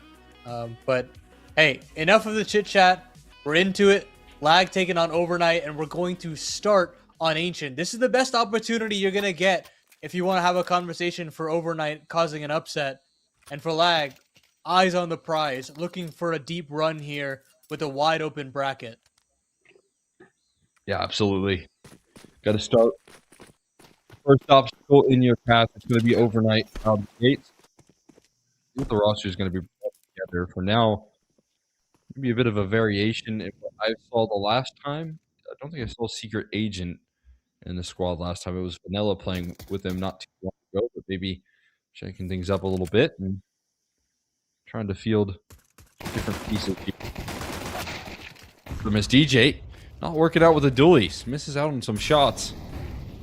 Going to lead to his opening death here, and a lot of opportunities to create some leverage in towards this B side. They got the utility tossed down, but they don't have any smokes to block off vision, so these USPs can pluck away if they can connect headshots. It's finally Wolf that makes the breakthrough with some help from Sandman, backing him up, staying healthy and bailing out. It's a triple swing out of these USPs, and there's just not the utility down to block off visuals. Lag rip that opening pick and take it away from the side of Overnight. Yeah, you're hoping that, you know, there is a short smoke deployed there, but I believe they use it for long instead, and that gives free reign to Wolf, who, again, I think is a fantastic Ancient player, and you're already seeing why. Given just a couple slivers of some heads, and he capitalizes instantly, but you can already start to see that more simple style of pistol work there from Overnight. You know, they get an entry, they immediately want to pounce upon it, and Lag have that response on the other end almost instantaneously as well. You automatically have 3 players in the back lanes to make sure that even if Wolf goes down with just one, there is a response. And already here, people trying to trade Cameron, but they can't. I mean, beautiful work on just one mag of the MP9. And now you've got Sandman also at the scene of the crime, and Lag will clean up shop very easily. Yeah, I've watched Cameron play quite a bit of Ancient so far, and that is one of his go-to moves right there. Jiggle close with the molly.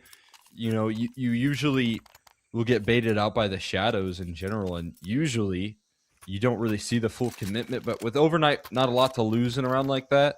Want to see if they can catch him before he can get his gun centered back into the mix, and obviously Cameron prepared for it. Already able to bring one of his signature moves into the mix.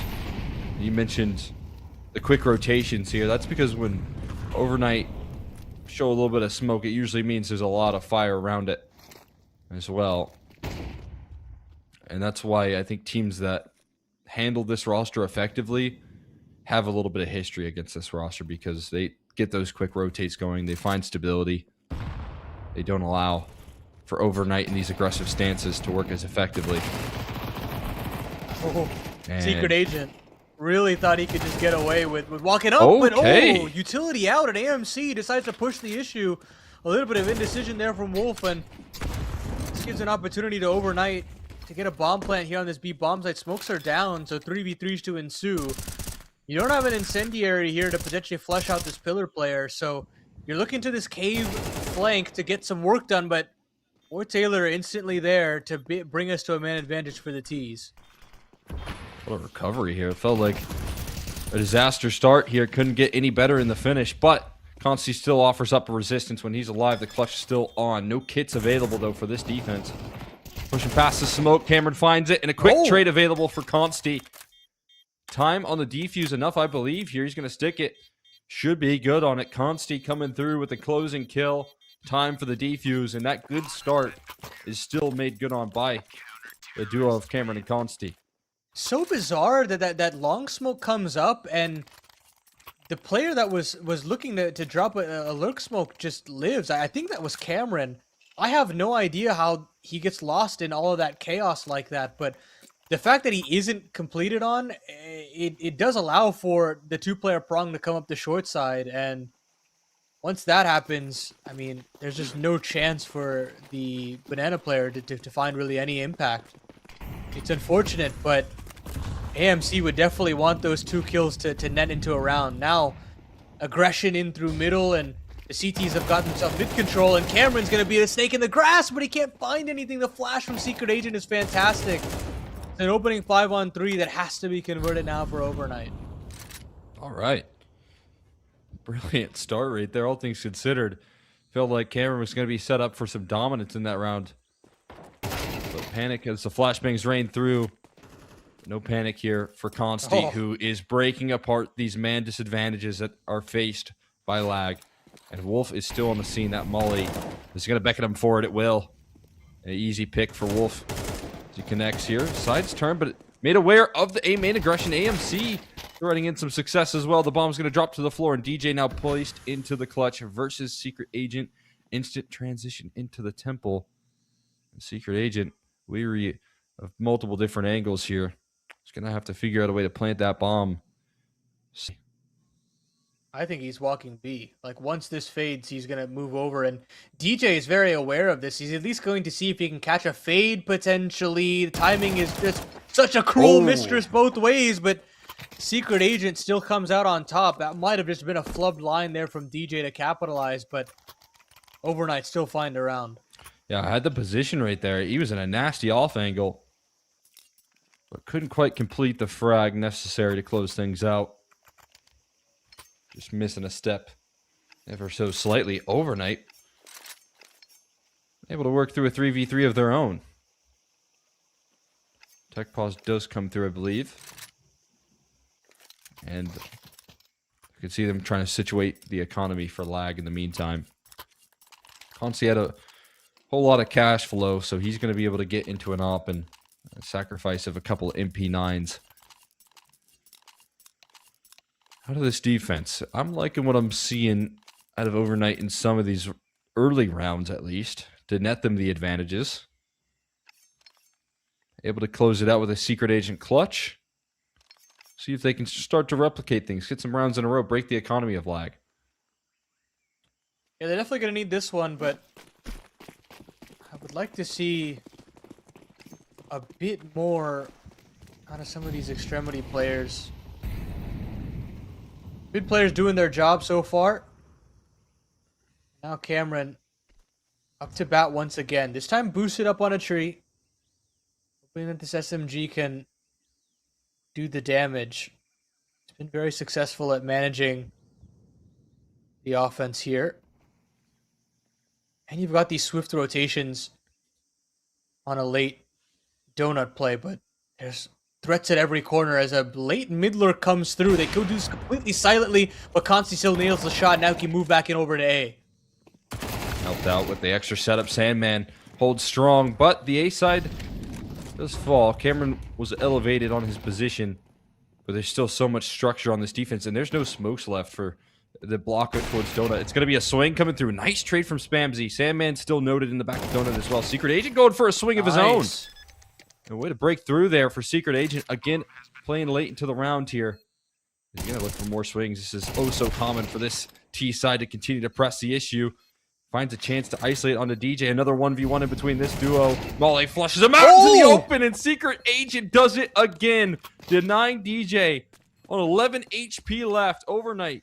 Get the back-to-back. Same one-on-one as the round previous, and you get the same result. And it just feels like on both accounts, DJ had the advantage and could not convert. But what, I mean, that's got to have been a blinder there from Secret Agent to close it out.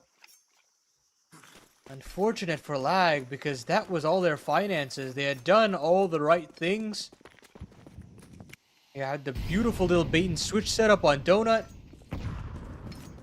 And even had time for Consti to come back over and deal with the A presence, and hitting that tough shot. You're thinking, yeah, Lag 4 rounds for sure. But now, into pistols, AMC's got the AWP out. A chance for this T side to come clawing back slowly but surely. And they're not doing it with hyper aggression. They're doing it semi-methodically for their standards. I would say so. A lot more structure here, but that's going to disrupt the structure. Sandman with an opening. In this case, the utility left limited as a result of how close these rounds have been. Sandman going to get plucked out of his position, and the cave presence dealt with as well. But 5-7 still on the scene, and it's Wolf to slow down the approach. Another one out of Wolf. A miraculous 3K here, but he's going to need to find 4. And he knows where Majestics is.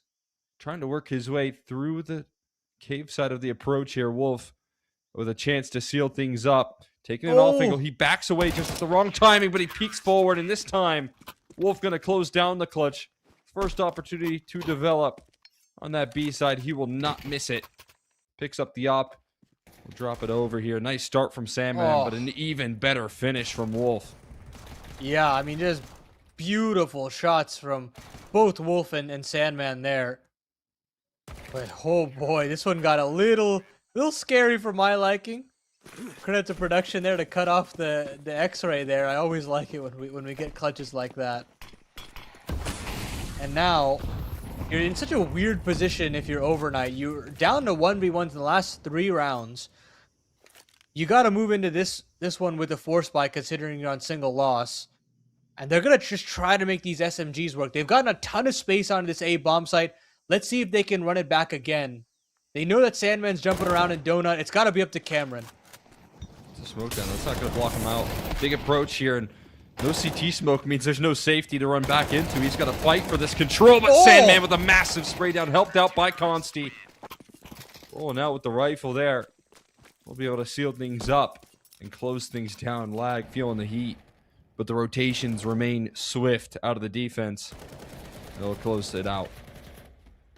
Yeah, beautiful work there from Sandman, and I like the weapon swap there from Consti. Takes a shot off with the AWP, swaps over to his dead teammate's rifle, and nets them that extra kill. Now overnight, force buy fails, and all of a sudden the momentum built up by the couple of 1v1s has been ripped from under them. They're going to get a little bit more aggressive, but they get so much damage taken from the nades. The incendiary, the grenade combo, and DJ now rectifying himself after those last few rounds. Wolf there to battle back as well. And now it's just Spamsy now. Like, have definitely settled back into this one. Yeah, I mean, if you lose 2 clutches in a row there like that, you know you've come close. You know DJ was, a shot away from both of those rounds being converted. That's really easy to shake off, and it's a lot easier when Wolf wins you that half-buy round that they were able to claim. Now you got DJ feeling a little bit more confident. Getting his step back. So the struggles start to be wiped away. The money starts to be built for the side of Lag. And investment's going to come back as well for overnight. As you said, we've seen a little bit more structure. Still feel like they're missing some utility in just terms of placement, not even in terms of missing util. And DJ gonna pluck one out straight through the smoke. Thank you very much. AMC does create some strides in towards the B side. Yeah, that's great work. I mean, AMC's been good on these entries a number of times. That nets them a bomb plant. Spamzy and AMC both noted, and they both fall almost instantaneously. And Secret Agent was still trying to develop something over on mid. He's got this lineup, but they've got a smoke here as well. This should be A-okay. I mean, it'll come flying through, so they know where he's at. And they'll stick the defuse, like, get themselves a 7th. And, man, like, some of these crossfire setups that Lag have been setting up are just so well put together. And look at this spam. It's both from Salmon and DJ from the top of mid and cave, and it just works divine. Salmon even fighting his way through some of the adversity of losing that B site, capitalizing on some of the damage done.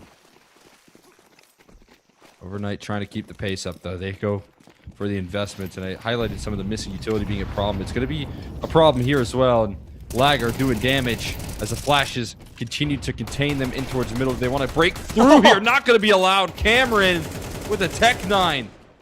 Doubling up on the edge of that smoke. They never get to make the breakthrough.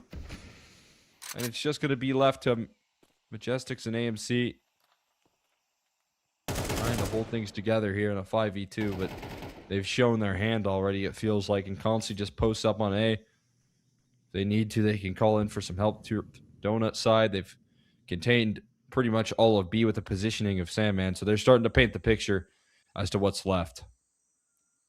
Yeah, here comes Sandman back the other way, and Consti nails the sitter, but can't nail the second, and a chance for Majestics to get out into A.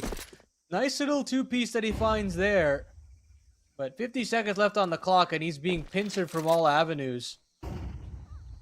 He knows that this A main flank is potentially developing, but DJ nails the shot. So, unfortunately for Overnight, there are still some old habits that die hard where they're still looking for this opening aggression with way too many bodies. And, I mean, unfortunately for them, they've run into like a brick wall, no matter who it is. Whether it's Cameron, whether it's Wolf on B, and you've even had Sandman off the donut as well. So, what can you really do if these multi-kills are just flowing through this easily for Lag?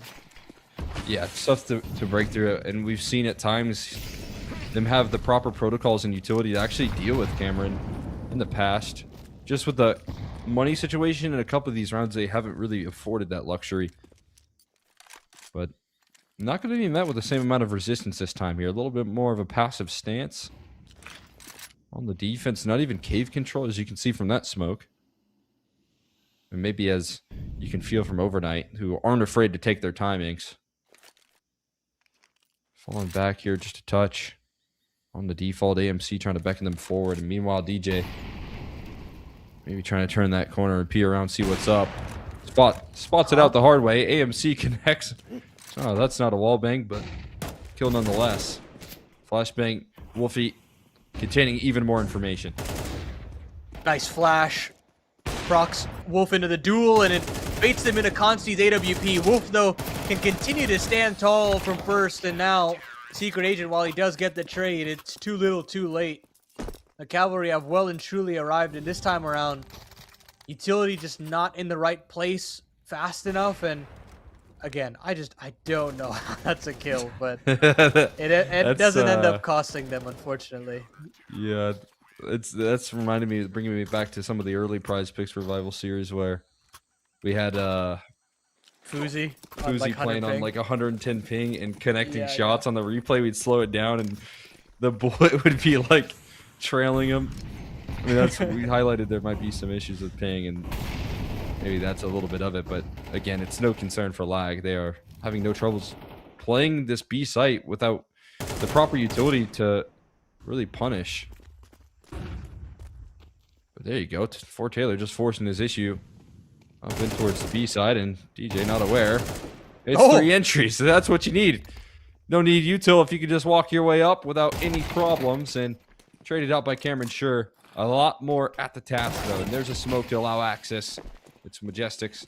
That might just get the round-winning kill for sure. And Sandman in a very tricky clutch here. Yeah, not necessarily a doable one, I would say, but last round of the half, you'll have a look in for sure. Start with the AMC duel. Chunks him down to 50 HP, but here's the crossfire setup that's nigh impenetrable, you'd think, but he doesn't look for AMC on the left-hand side, and Overnight will capitalize. They get themselves that third round, and now you look towards a very difficult task for Overnight. Okay. Jeez. I guess, I mean, hey, if that's the entry, then that, what can you really do? Yeah, Gossi not ready for what was around the corner there. Had 2 teammates close by, but nice shot from Fort Taylor. Nice round from him entirely. And that's what we kind of come to know from Overnight, is that sort of capability to break through in any given round. But if that's the way that you're trying to win consistently, it does create some challenges. Not a bad showcase of the mechanics, though. Middle defense completely left vulnerable here. No one available to shut things down through middle. But maybe you can get into the conversation here with a quick shelf peek. It's going to need to come through a lot quicker than it is, though. Fort Taylor's starting to get inquisitive, questioning where on earth these players are, and they catch any backs turned. Oh my God, he's not missing right now. Fort Taylor fully online, Spamsy to back him up, and this A play being slowed down here ever so slightly, isolating targets, but 3 kills back in return in this round. Haywire, Majestics can't find anything with his dual Berettas, and Consti looking concise with his aim. We'll clean things up with the help of Wolf, and it will be lag closing out both these pistols. Just an absolute flurry there from the T side up to Dona. What a shot from Taylor. You're thinking, hey, you know, they figured out what's going on. The Temple player and the CT player can turn back around, but it's just not fast enough. I mean, even as soon as they turn around, they just get immediately eviscerated. Consti putting work in with that P250, 14 and 5, alongside his teammate Wolf, 15 and 6. I mean, these two guys have been tearing it up. We kind of mentioned in the analyst segment, but they've really just showcased why we've talked about them as much as we have. Always nice when the players prove us right. It's like maybe we do know what we're talking about a little bit. Sometimes. Yeah, sometimes it is as simple as the guy that's doing it consistently here for a team that's hitting their stride. The consistency showing up once again. A very awkward angle for DJ to deal with, but he's got it covered. Secret Agent, he's able to get himself tucked in. Can become a lot more lethal in this position now with the help, though, of Spamsy to set up the distraction. It's low HP bars, but trades effective, and they just brute force their way in. Through 4 players in the cave side, all of them fall. Only one where the side of lag drops there, and DJ holding the flank together. Taylor gonna walk into the angle with his back turned. Lag gonna deal with the force by one that I think will continue to show up for Overnight.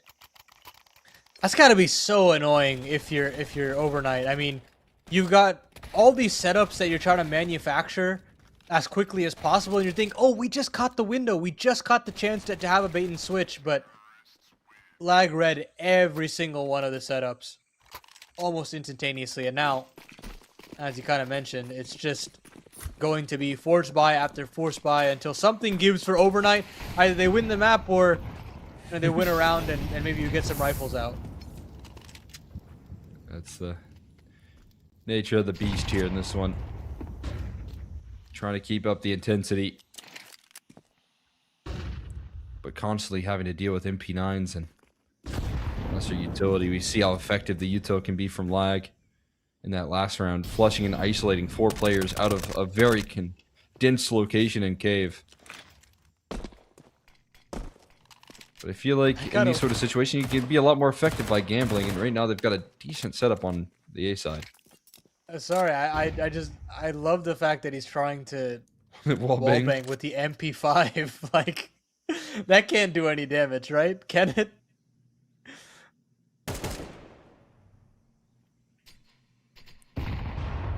Miss 100% of the shots you don't take. If you would have landed a wallbang right there, it would have been interesting. MP5 damage can't be that effective.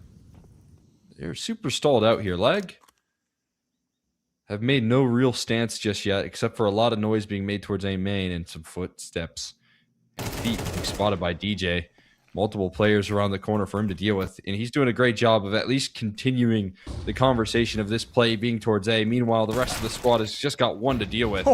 Humble God will send Wolfie onto a backflip, but it's Secret Agent who has no chance to deny this plant. Does have a little bit of an element of surprise, but Sandman so aware of the possibility that could come through, and Consti Cameron, they chime in and they rip through the overnight defense. It's just a well-orchestrated round, honestly. I mean, they set up the protocol so effectively on the A side, and DJ just sells them down the river even further. I mean, you think about all the footsteps that he makes, he tosses some utility in as well. I mean, that tree player's locked in on the position as much as possible, and the jiggles are coming in from the player below, and DJ even takes one before he goes, so nothing really working out for overnight. Just played like a fiddle at every step of the way. And sure, you got Majestics finding one, but you could only ask so much from your B anchor with the 5-7 and no utility. And now, Sandman's going to continue the issue with this MP5. He's found a couple with that gun. And now it's just this FAMAS on AMC and Majestics as well. This time, he's got a little bit of a better gun compared to a 5-7, but I guess the MP5 still reigns supreme. AMC back turn, and he will not be long for this word. 13-3 go lag, and this is kind of what we expected, Cole. Maybe a little bit more of a pushback from overnight, but man, I mean, this lag team is just so on it today.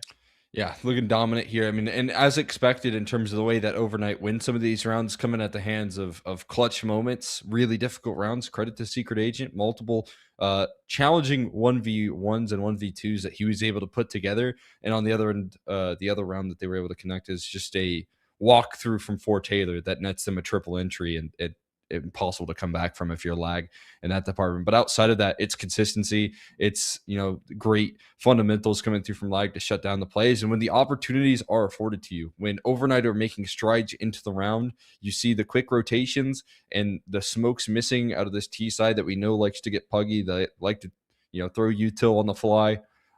It's just some of those details are missing. It's going to make Ancient a lot harder when you don't have those long and short smokes and they're just plucking you out as you're trying to plant the ball. Yeah, and you think about just the concept of mid control from the CT side. I mean, you were thinking about the plays that Cameron would have close up against the smoke up in mid, and it allowed for aggression to come up from Sandman up through the heaven side and fight with DJ down the B lane. And I mean, there's just so much pressure that comes with the mid control and just not having that protocol down. And a lot of the times, any sort of mid control that was being taken from overnight being silently and late in the round were very easily readable, considering, again, fundamental Counter-Strike being played by the extremities, getting information. You'd have a push down the elbow to get a little bit of information that's coming into an A-Wrap. You'd have the A-main player being a little bit of aggressive to say that maybe a B-split's coming. So very readable situation for lag, and they use all that information very effectively with some stellar individual performances as well. So very happy with what I saw from lag, and I think they should take care of business now that we move to Nuke. Yeah, I'm right there with you. The Nuke map for them continues to remain incredibly strong. Before we get there, we're going to be sending this one off to, we got some quick stats to look at, actually. First things first, we got those pulled up.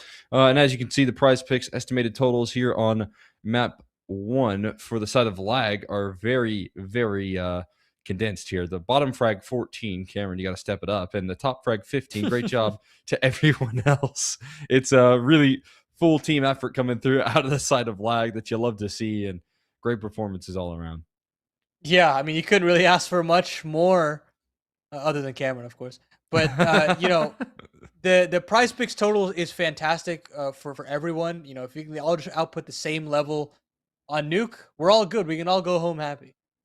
Yeah, good stuff overall. For the side of the overnight camp, they obviously feeling a little bit battered. They don't have any PrizePicks estimated totals, but for them, tough times here. I actually, more so than any of the kills that I'm seeing right now on the screen, I want to focus more so on the utility usage here for the side of overnight, because for me, I'm looking at util damage, not a massive stat, not something you need to look forward to unless there's big outliers, but the top of the charts for util damage is 56 that I'm seeing on the scoreboard right now, and the most flashes from anyone, the EF stat when we got these graphics coming through from Ches, is 5. So Secret Agent landed 5 flashes.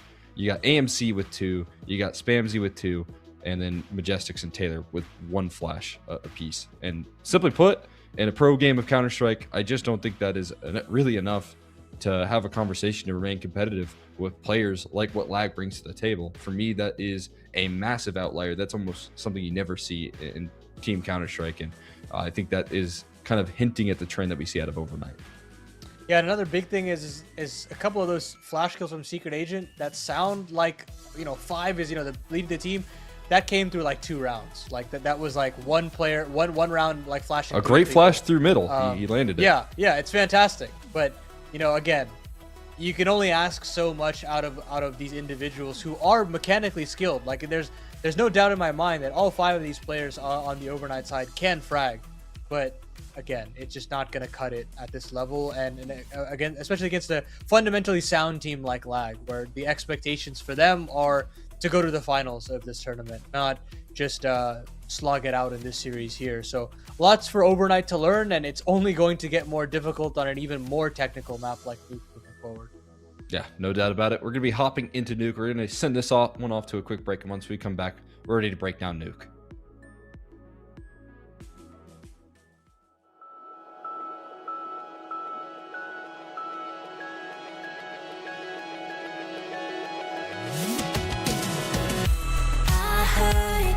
You're better now. Hiding out in a seaside town. Always knew what I wanted reflected back to me. A life like mask, kept me wondering if you're coming back. And I miss you in the winter with the windows down. A dazzling fire and a tarnished crown. Are you coming back?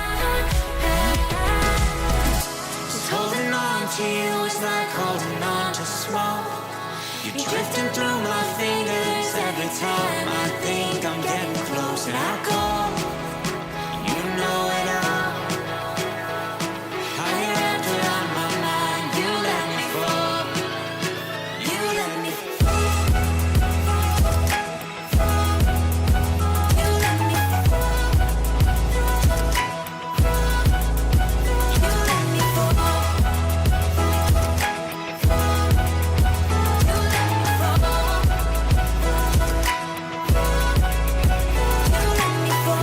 Built all tumbled down, barriers of a heart I found, and I want it back.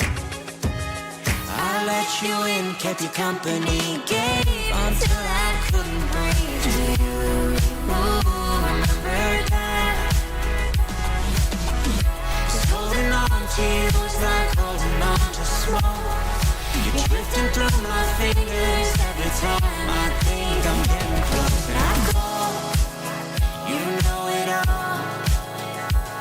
How I gave you what I had, I gave it all.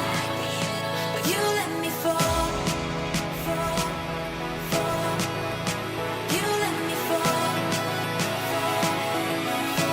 You let me fall. You let me fall.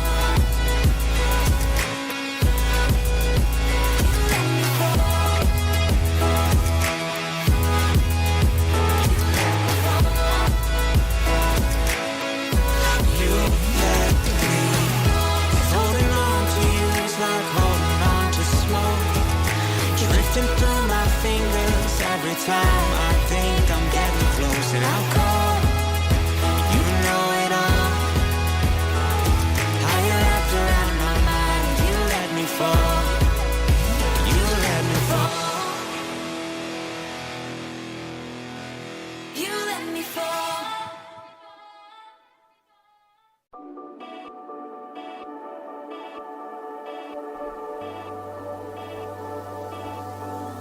Is it not enough?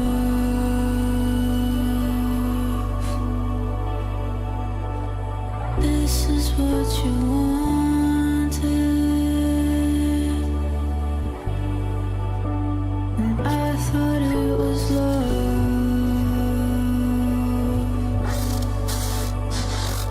but now my body's haunted.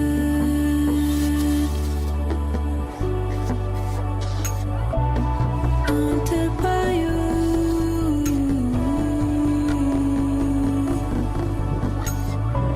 Salt in the wound.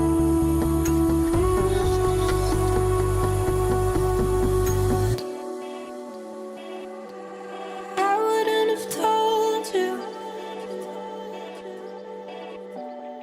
if I knew you'd take it back.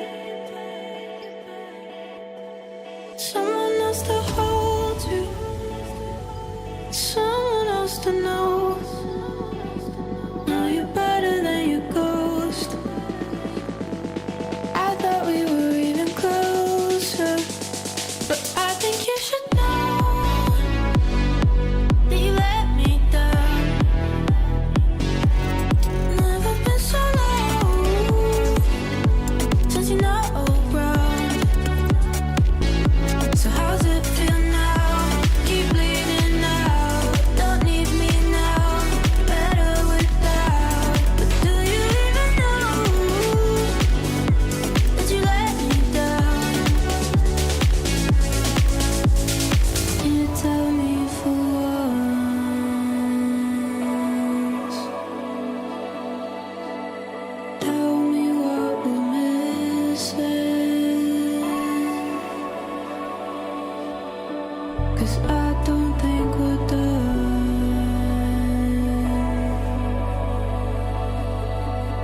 And I can learn to listen.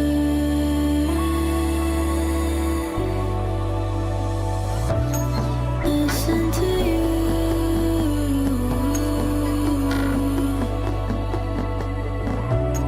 Like you want me to. I wouldn't have told you if I knew you'd take it back. Someone else to hold you,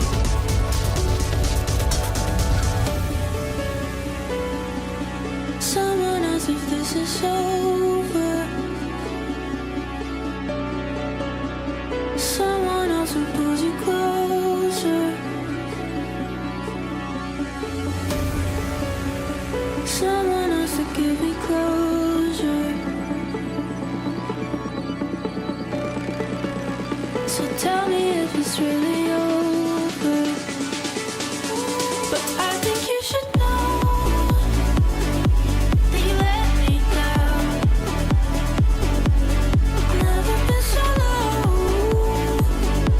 since you know around. So how's it feel now? Keep bleeding out. Don't need me now. Better without. But do you even know that you let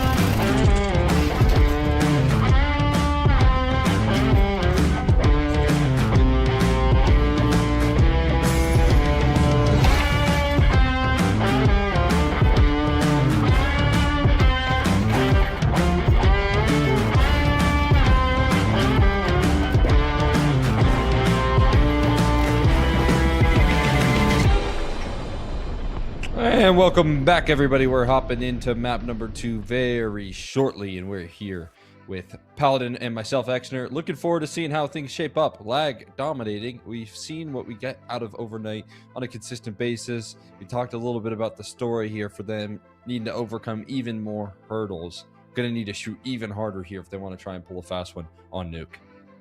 Yeah, I think there are a lot of different things you're gonna have to take into consideration here. How are their protocols on CT side Nuke? Aggression can work on this map pretty well. I mean, you talk about like proper outside protocols, having a player close red, you know, you have secret stairs, aggression, things like that.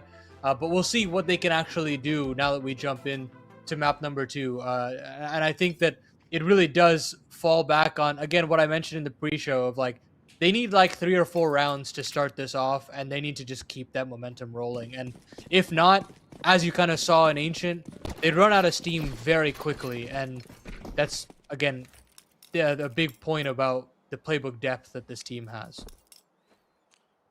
Get a CT side start. Mentioned winning a pistol. Lift them off and get them activated here. A little bit more confidence rolling. Maybe they can do that here on Nuke. Try and build up a foundation. This is a team that doesn't really know how to let off the gas, and for Majestics, it's going to lead him towards the top of T roof, being watched by 2 players and sent packing. Information now on for the rest of the squad to start their campaign. They were waiting for that motion out of Majestics just so they could start to pounce elsewhere. Continued campaign here in towards the B side through Hell and in towards the ramp side now. Every shot connecting for this T side, and the rotations never even get the conversation to join into the mix. It's complete punishment on the aggro here, all over the map. AMC gonna dole out a headshot, but I don't see much of a recovery here ahead of them. Dropping down the vents, maybe Spamsy has other ideas. Maybe, just maybe, there's a little bit of a chance here. You've still got to get this Doolies involved, though. Raid boss of the situation, trying to bring calm for the CTs. Takes a dink, but gives one out as well. Pushes a player back to dark. And now he's got his teammate here as well. But look at how much HP between the 2 of them. It's just not going to be possible. And unfortunately for Overnight, Lag just have every part of the map in their own favor. I mean, they silently walk out through outside, and they just get so much space for themselves with that P250 that you're thinking, I mean, what can they really do that is a wrong decision here? I mean, the only wrong decision they could have made was probably going A, but I mean, it was pretty straightforward that, you know, they just go downstairs and capitalize off some good trades. Yeah, I like what Overnight do to that. I really thought it was going to work. Pushing all the way in towards lobby and but it was red, right? Roof. Yeah, exactly. That's the problem. They knew that was coming. They knew that, you know, when Overnight take an inch, they got to take a mile, and that almost comes back to bite them. Usually when you see teams play up against that level of aggression, you know, they're jumping up on top of T roof and plucking you out with USPs. But they've got 2 Glocks awaiting in the backlines for that punishment. There's just no chance at redeeming. As you said, they're just left with a plethora of options. They don't force buy here, though. They're trying to get the rifles out. I think Nuke can always lend itself to some really good force buys, but they'll stick to the Deagles. Try and collapse in, but the flank always being watched. And that's as a result of the repetitions up against this Overnight squad here. Deagle does rattle off for 1. Taylor looking for multis, but the collapse comes through from the rest of the squad. The trade available. The bomb should go down. Yeah, well done there from Lag. Like being watched again by Wolf, but he just gets silenced by Majestics. Mac 10 picked up. I mean, it's a question of, do you want to go for this? I mean, it's a pretty impossible round, I would say, but hey, they can make the round possible if you take plays like that. The DJ will, I say, fall back, but he's still surging forward, giving a chance over to Overnight, but eventually they both pull the plug, and Majestics will play for exits. Doesn't actually find the kill, so DJ should be dead here. Yeah, he is. And that Mac 10 will be recovered, but can't imagine it having too much of an impact in the following round, just considering there will be helmets likely across the board for Lag, and as soon as that happens, the potency of that gun just completely drops off. Yeah, it's I think still valuable on Nuke in terms of there's so many different close range angles, but I'm with you, right? It's a difficult draw. Try and make that gun work here when you try and prioritize getting the rifles out as soon as possible. We're going to be a bit of a missing piece here. See what he can bring to the table. Secret Agent leading the charge in 2 of the rounds. The young age of 37. 37. So, yeah, that's quite the milestone. I think BK or B1 rather, not available. Secret Agent's been at least trying to provide some rounds. There's a good flashbang for Fort Taylor. That is the value of utility. And Fort Taylor not going to fall away, but instead try and commit. And look at the damage he's doing here. So much impact. And now helped out as well. Backed up by AMC with a multi. Fort Taylor somehow making magic in that ramp hold. Don't know how he does it. He wants more. Maybe a bit too much, but AMC actually blows open the side of the smoke and finds Consti. Leaves it all up to Sandman in the 1-on-3. Bomb down at ramp, so it's not really like Sandman can just kind of waltz into this one. And he's being flanked by Secret Agent, and that MAC-10 actually does get a kill. So an upgrade into a Galil, and Overnight get it done off the ramp hold. I've never seen a retake of ramp like that work before. That was just crazy. That's what I'm saying. I usually, you know, that is almost always a death for Fort Taylor. When you're talking about having to walk back up ramp into so many targets, but with the accuracy that he brings to the mix, finding himself 2 headshots and a kill, and then AMC being able to clean things up with a smoke spam, playing on the edges of that utility. Fantastic job here. But Majestics brought it out, and he doesn't run away. He holds his ground, but there's some utility from Spamzy. Or at least be able to answer the call on the Sandman. The 1-for-1. Smoke spam netting them a lot of opportunities here. They'll continue to try it. The wall of smokes tossed in is going to be a slow crawl for the 4 players joining up, and a good rotation coming out of this defense. Or at least it was. I saw that at one point. You did see Secret Agent jump down the vents, but he has since went back up it, and now it's going to create a lot of opportunities here for Lag to work this B site and get good post plants. Very weird that there's not a rotation here. Not even one. I mean, your ramp player Secret is Agent still was down the vents. So trained. Yeah, maybe there was a miscomm or something. But Fort Taylor is still thinking that maybe there's still something coming ramp, but it doesn't matter. This glass is going to pop, and the penny's going to drop that this B bomb site has been completely lost. I mean, he's going to try to get ahead of this, but he's made a sound cue. Surely that's been calmed over, and he still finds 1 kill in the thick of it all. Bomb should go down now, but again, how do you build back in a 3-on-3 like this? You got to favor the T side, and a double swing, I think, come out, but DJ's there for the trade at last, so now AMC and Spamzy have got to do the dirty work. Flash is on top of the bomb here, trying to create some opportunities. And a tap onto it, not a full stick here, baiting out the shots. DJ, the door blows open, not in his favor, and Cameron down low. Full stick coming up, and it's protected by the silo. Looking for a spam, but he can't track it. AMC gonna go down. No big deal, though. They win the round here. And Overnight sustain was a lack of rotations and retake the B bomb site despite some firm foothold out of Lag. And it is, you know, kind of credit to Taylor's activity, making a move through that smoke. If he sits on the outside and just lets that bomb get planted and let Lag establish a position in that site defense, it's largely going to be tough to recover. But just a little bit of chaos in the mix, buying a little extra time, changes the tone of that round. I do wonder if the blood there suggested to Cameron that was a body, so he continues the spray. If he takes his time just a little bit more and resets and just taps, maybe there's a chance, but even then, sticky situation. Lag now moved back over to ramp. Cameron's on the edge of this one, and ramp's actually completely empty. So Cameron will take this space for free, comment over that, hey, they've got all this attention over onto the L side, and Fort Taylor will go down with nothing. This gives a chance for the rest of the T's to plug the gap, and they're going to drop down into ramp together. And they're going to time this B play to perfection. They've caught out with the the hole in his defense, and they've gotten another kill on his Spamsy as well. This should be round over. Yeah, safe call should be coming up here soon for overnight. They're already backing their way into safety of T-spawn. AMC inching his way forward, but for a lost cause. Nice connection on the Sandman on his lurk, but damage already done for sure. Or is it? Are they thinking about it? AMC doesn't want to quit.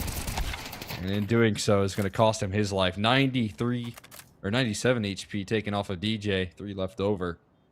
But he wins the duel and now has to jet out of this. Find his way into CT spawn far, far away from that bomb. But Lag do a good job. I mean, that's just a gap in the defense. Can't blame Overnight for trying to switch things up and leave a bit of a vulnerability on that B-side defense or ramp side defense.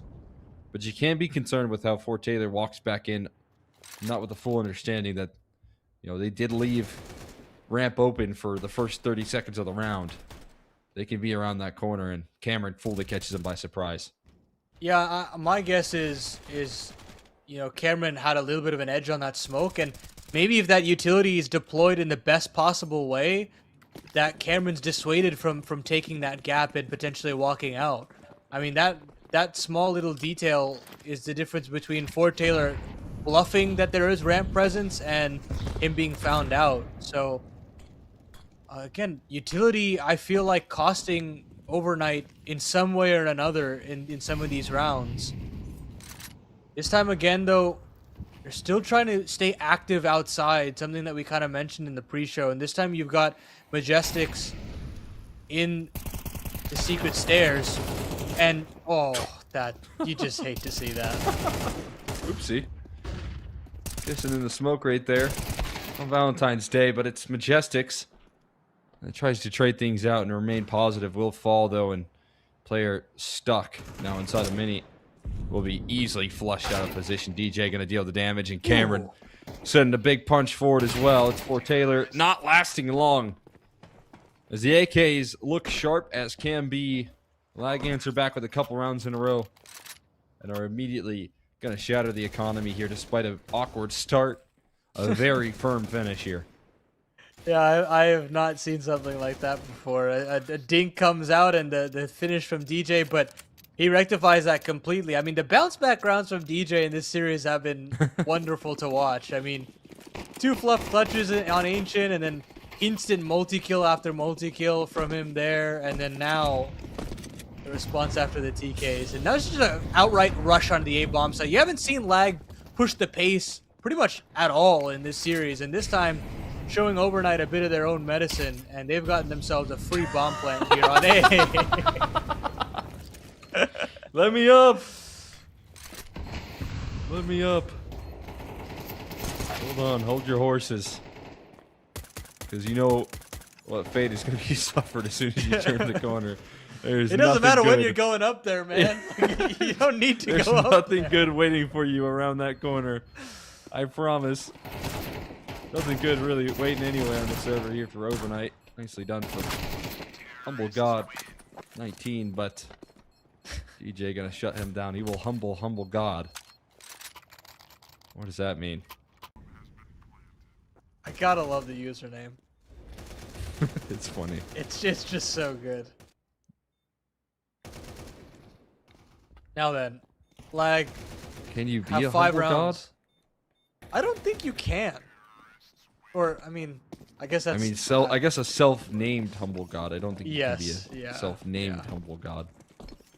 You know, if the nickname Maybe it was gets given put to onto him. you, yeah. It was bestowed upon him. Humble God, not a nonchalant king. Not. He's fully chalant. kidding. And he's back to his antics at the top of Garage. Shocking that he still wants to go after this, but he's not going to shy away from a fight. Looking We don't for see the this silo position player. enough. No, we don't, and there's a reason for that, Cole. and we'll see why. And Maybe it's about Maybe time 10, it comes 15 back into seconds. fashion. You know? Maybe players have see. forgot about it. The bad part about this position right now is that he's getting Little to no information on outer yard. And again, we're going to have the conversation of not having to rotate What? down the vents because he didn't see anything. Sandman secret stairs. How's he secret stairs? He walked on the edge of the smokes. Oh, yeah, he did. And Wow. obviously, he didn't catch anything because he was just watching the marsh boost. But poor Taylor times his aggression nicely. And the bomb is down in an awkward location. I was expecting that to lean more towards the ramp side, but they try and get out towards A. Bomb is scooped up. Can you make it down the vents is a big Q. Or do they even want to? There you go. Down the vents they go. Bomb access going to be planted on this beast that they've left Wolf as a lurk. Late into the round here to cut off the vent dive. Good clear out of Majestics there. And the bomb will go down, but a man deficit for them to claw back now. Opportunity for overnight that they got to capitalize upon for sure, but it's still a tough ask on a 2v3 B bomb site retake. Yes, you've got the man advantage, but you've got you've got two smokes rather, so definitely got to use these to your advantage. Smoke off one side of ramp maybe and come out, but they're just gonna push the issue straight away. And now Sandman's got a real tough clutch on his plate. He finds the first and he's finds the second as well. Nade up to get Spamsy off of it and it lands, but Spamsy swings on the right side. Actually, I don't even think Spamsy's got time for this. No, this is good for lag. Sandman's done it. A 1-on-3 clutch on the B bomb site. And Spamsy, maybe you should have just stuck that one all through the 10 seconds. And it cost them. Yeah, it's a damned if you do, damned if you don't, unless, you know, you see Sandman not activate. But in Sandman's mind, the opportunity right there ahead of you on low HP, maybe you try and play the fake, but you can see he was fully committed and just getting him off the bomb. And so I think he was dead either way. Yeah. Whether that is to the bomb blast or to not have enough time with no kit. And a frustrating end to that round there. A traffic jam in hell right now. We're past rush hour. It's getting into the late hours.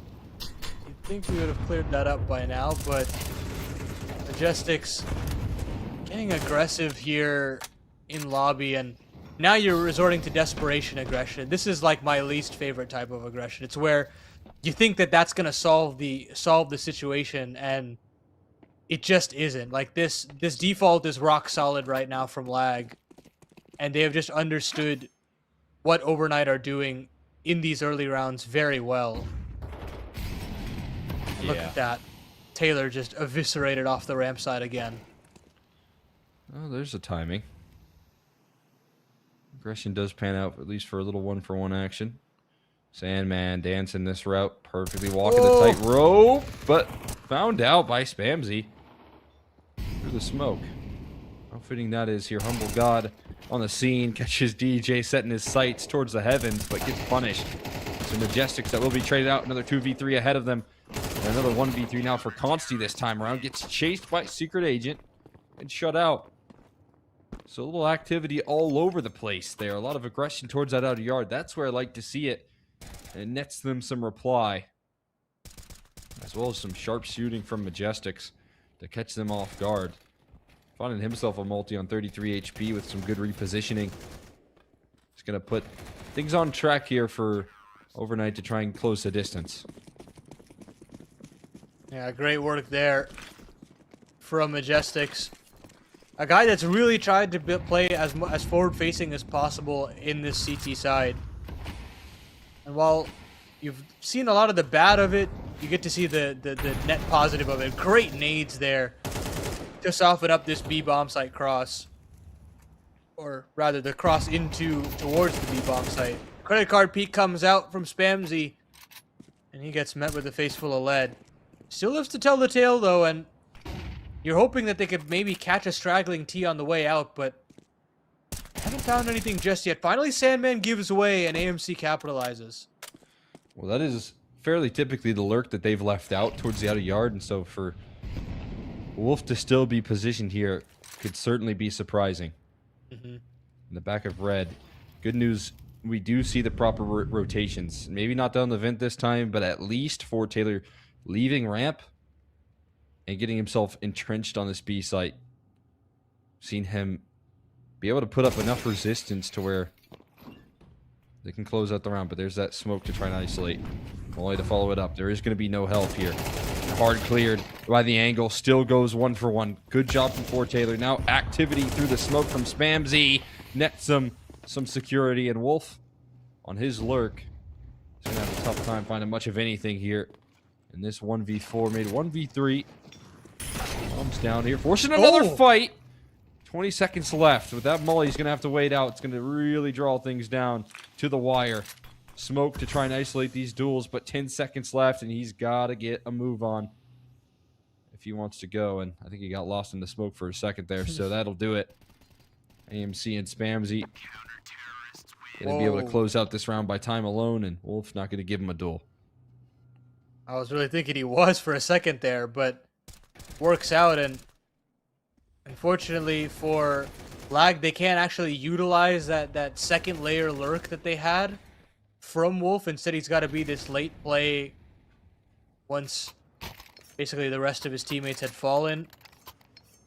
And now, Overnight, they claw a couple of rounds back here. They feel like consolations in a way, but I mean, you're still racking these rounds up nevertheless. It doesn't matter how you're doing it. It's not the prettiest put together, but they're slowly adapting well enough. Like, the B rotations are getting better, and your outside players are finding a lot more impact, either before the cross smokes or, in most cases, out after the outside smokes fade. Here's Secret Agent diving down the vents. That's what I've wanted to see for a little while now. But if this is really the route that Lag are going to take, it's on the money on the read here for this scrappy purchase. The mini is completely empty because of Secret Agent's rotation. The A site definitely left vulnerable, but they're still closing the distance, keeping their distance here with the rifles. They'll eventually break through here. Got to cover the flank as well, but a molly in towards heaven might provide enough security to lock in those digits and start the timer against this CT side. No utility really left, though, out of this T side. It's going to make holding it up in the post difficult.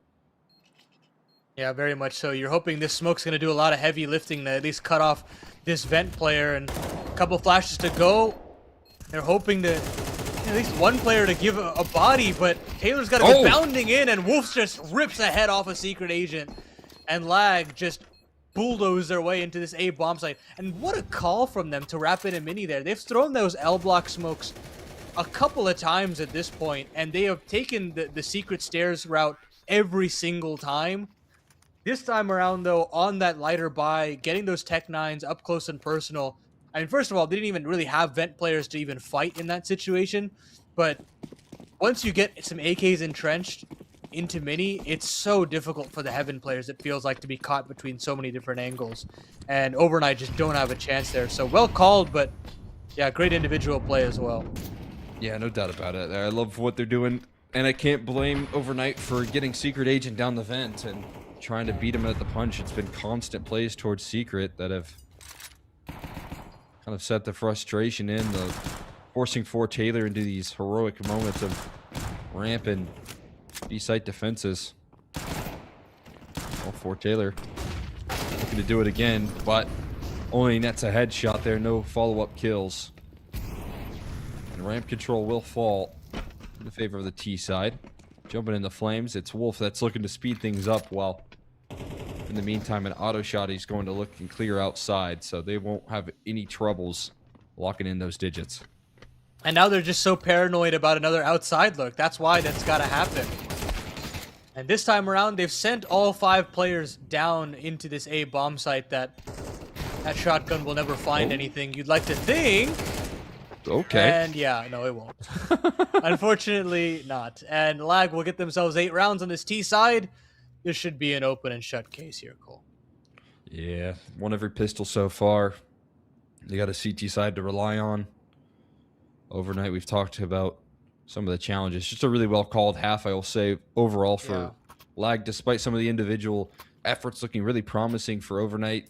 We've also had those moments of brilliance coming through from Lag, and you get some PrizePicks check marks. There's Cameron. Look at that. The guy that was the caboose in map 1 there. Only 14 kills for him, while the rest of the team had 15. He heard us. He's picking up the pace here on map 2. Quite a performance from him. He definitely did hear us. He said, what's 15 kills to 16? I raise you one more. Two more. and a half.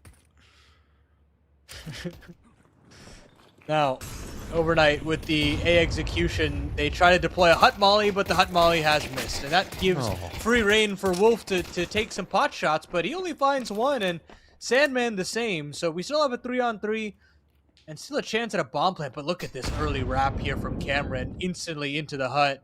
And instead of going hut, he's going to go to door. He is reading the play that is potentially a vent dive, but the door had not been popped open. So Cameron's lurk does not work out, and now you've got a vent rotation cut off. Sandman has got to do some work here from the Rem to create some space. I get an opportunity, but he gets punished. Poor Taylor, quick on the draw, and the same is true for AMC. And a nice move to dive down the vents. Find some safety there. Honestly, not going to last too long. Taylor going to give him a duel. It'll be a 5th round manufactured overnight. Get their first pistol of the series. A crucial turning point. And even with this misutility, the promise that it is at least bought and prioritized here, and the flashes are tossed and they kind of disrupt the crossfire towards A, it gives me a little bit of hope. I know there was a missed top hut molly. That's something you can shake off there as long as you got flashes. Breakthrough. Maybe not on gun rounds as much. As pistols, it can be a lot more effective to chase things down, but I'm liking at least that they have that availability for an execution, some utility bought on the pistol. Yeah, I'm definitely thinking if it's a rifle there, that round might just be over with the missed hut molly. But oh yeah, because of that being a pistol, it did work out in the end. But yeah, I think you're exactly right. That is the silver lining, is that they are prioritizing some more utility. And this time they throw just the classic line of smokes to get into the secret position. They open on the smoke, but they don't actually go beyond it. DJ instead will do the classic jump spot from single door and see if he can get some info. But until then, they will just plant outside, and this gives some chances for Consti's scout rather outside to put in some work. But they will ignore outside. Instead, DJ spots out plenty. He knows what's coming. okay. And fakes the single exit as well. But I don't necessarily know if he knows that overnight do not know. What does he know here?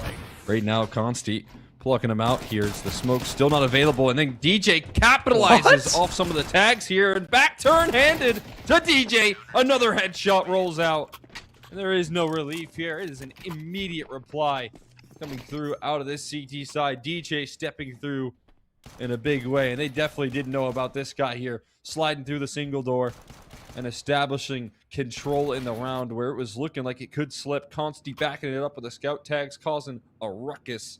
And what a time for DJ to claim his PrizePicks check mark for more than 29.5 kills on a force buy like that. I guess I don't know. I apologize. I wasn't familiar. Or Taylor, now with this force buy, we're getting in that similar territory of Ancient where you just kind of have to buy and buy again. Luckily, these Tech 9s can have some damage close range, but they lose that first body, and Consti's already aware of a potential heaven wrap, so trains his aim, Goodness. finds Majestics with an absolute clothesline of a headshot. And they're going to continue to try their hand at the upper, but he still looked good on the rifle. God. Beautiful little spray transfer there from him.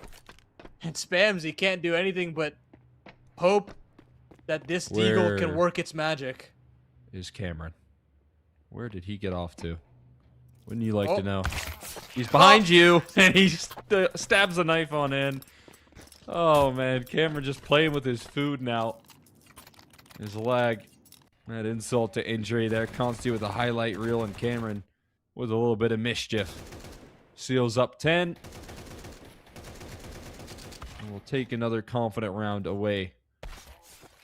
The best revenge coming through with a little BM. And as you said, it's Deagles and Tech 9's out once more. It's sign of the times for overnight.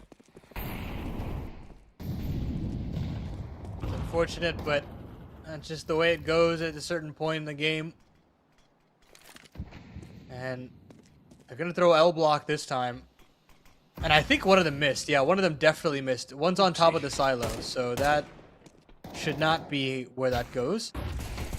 But they still got this weird gap that kind of worked for like a second, and then not at all. And all the kills come for the CTs.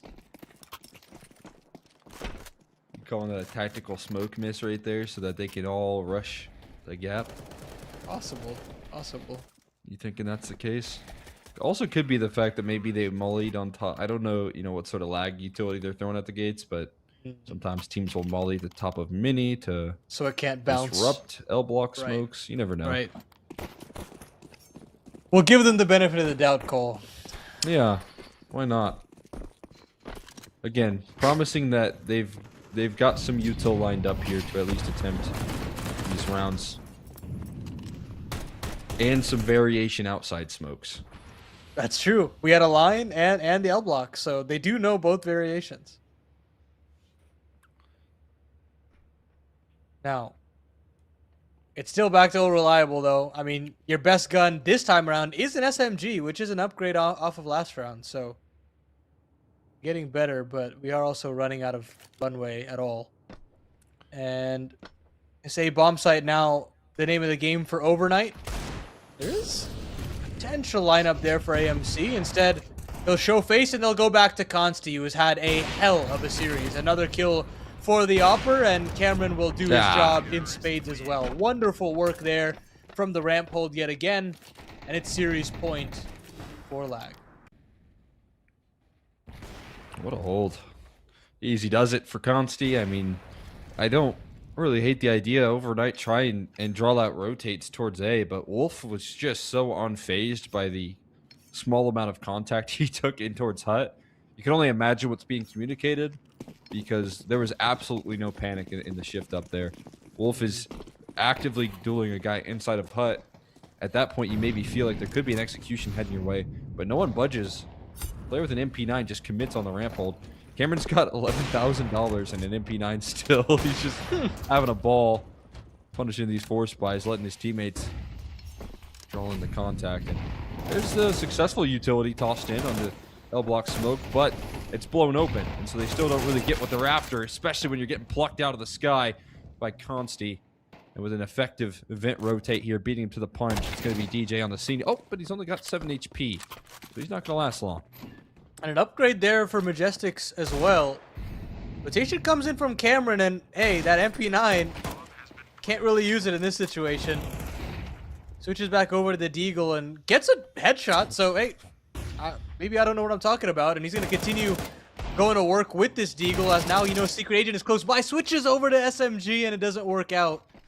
So now Consti and Wolf have got to do the heavy lifting in the 2-on-2 timing, and Secret Agent wins it out. Wolf now up to bat, and he takes some significant damage in that duel, but a switch over to the AWP for Secret Agent. One shot missed, and it's a round series over, but he doesn't. This 37-year-old still got some new tricks with 4 kills in the round. Don't count him out in the clutch, man. That experience is good for something there. And he shows it as he closes out another tricky clutch there and securing up his teammates that ramp side, shutting off the access from Consti. There's a look at the bracket. There's a look at our game. Here's Nuke in picture.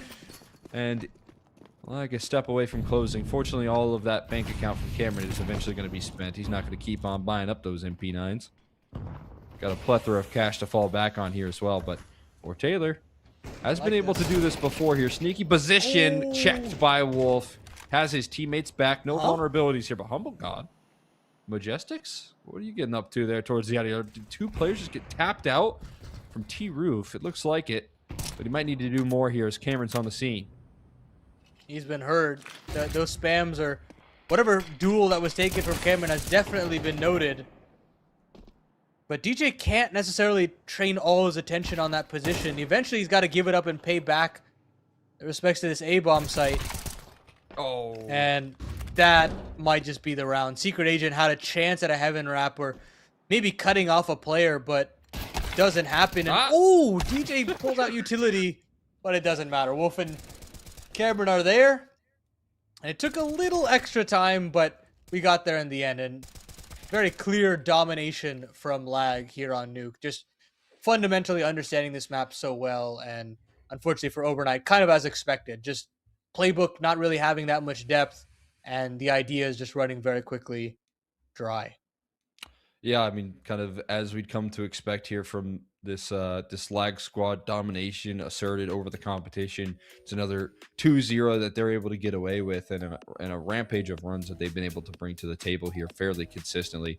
They get a lot to be proud about here showing up in this matchup, but a lot more to look forward to as well. I mean, entering in as our last semifinalist team, the pathway towards the grand finals, given that Rave have forfeited their matchup, feels a little bit more straightforward. If we can take a look at the bracket now and see how things are going to shape up here. As you can see, it's Outfit 49 versus Boss. Boss collecting a forfeit win.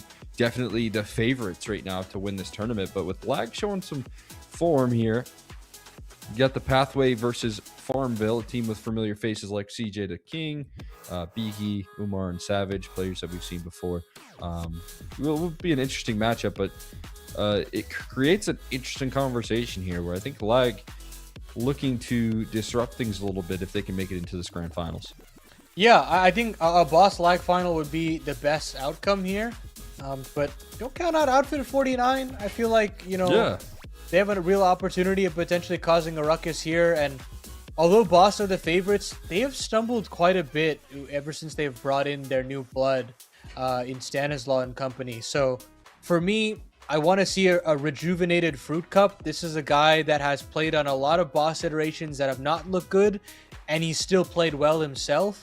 I would love to see that level come back from him now that he's playing under a seasoned veteran IGL like Stanislaw. But the road has been rocky for them, and I think this will be a great test for them to try and take care of business. But you've got some sleepers in Outfit 49 and Lag that could potentially spice things up here in this bracket.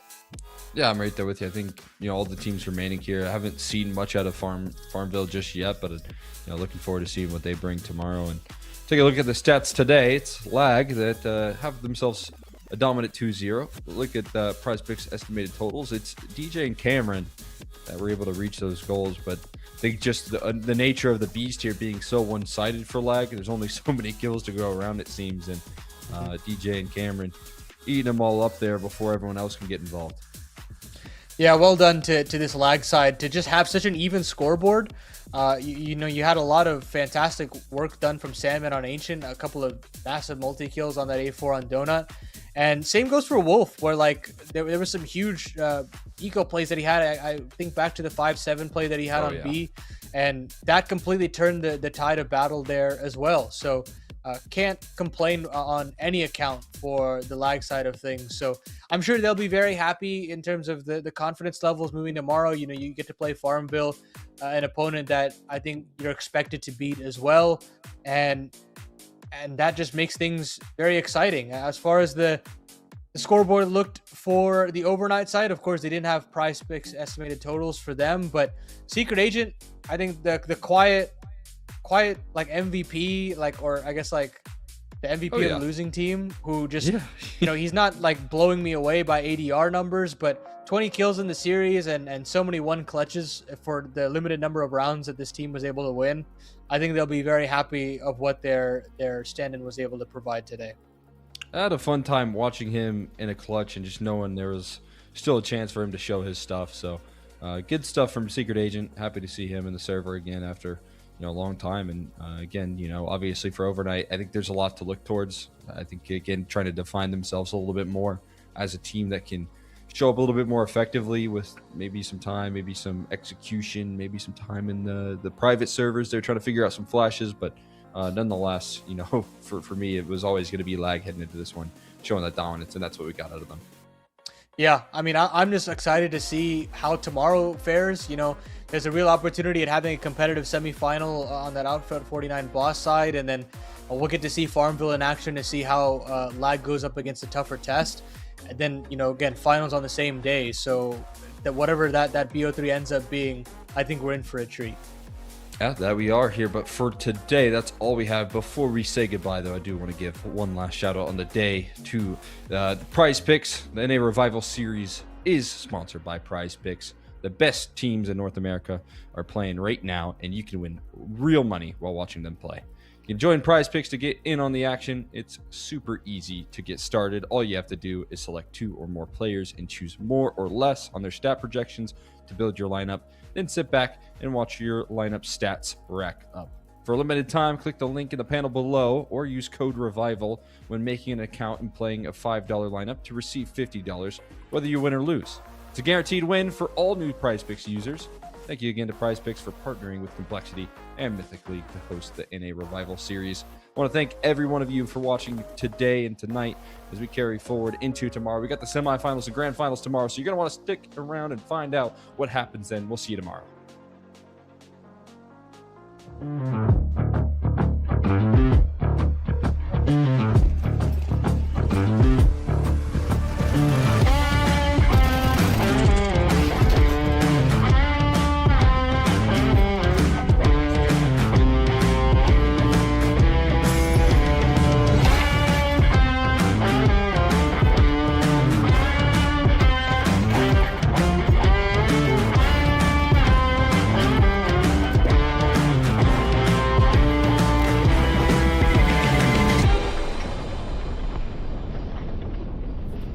nightmares. I see your face when I drink. You know I'd be down bad if he wasn't next to me. Long drives with the roof off, and those were the days. How you gonna break my heart and get away? So what if I can't be perfect for you? I'm drowning most nights, 'cause you're no longer mine. Drew hearts on my window, passing, just see if it's so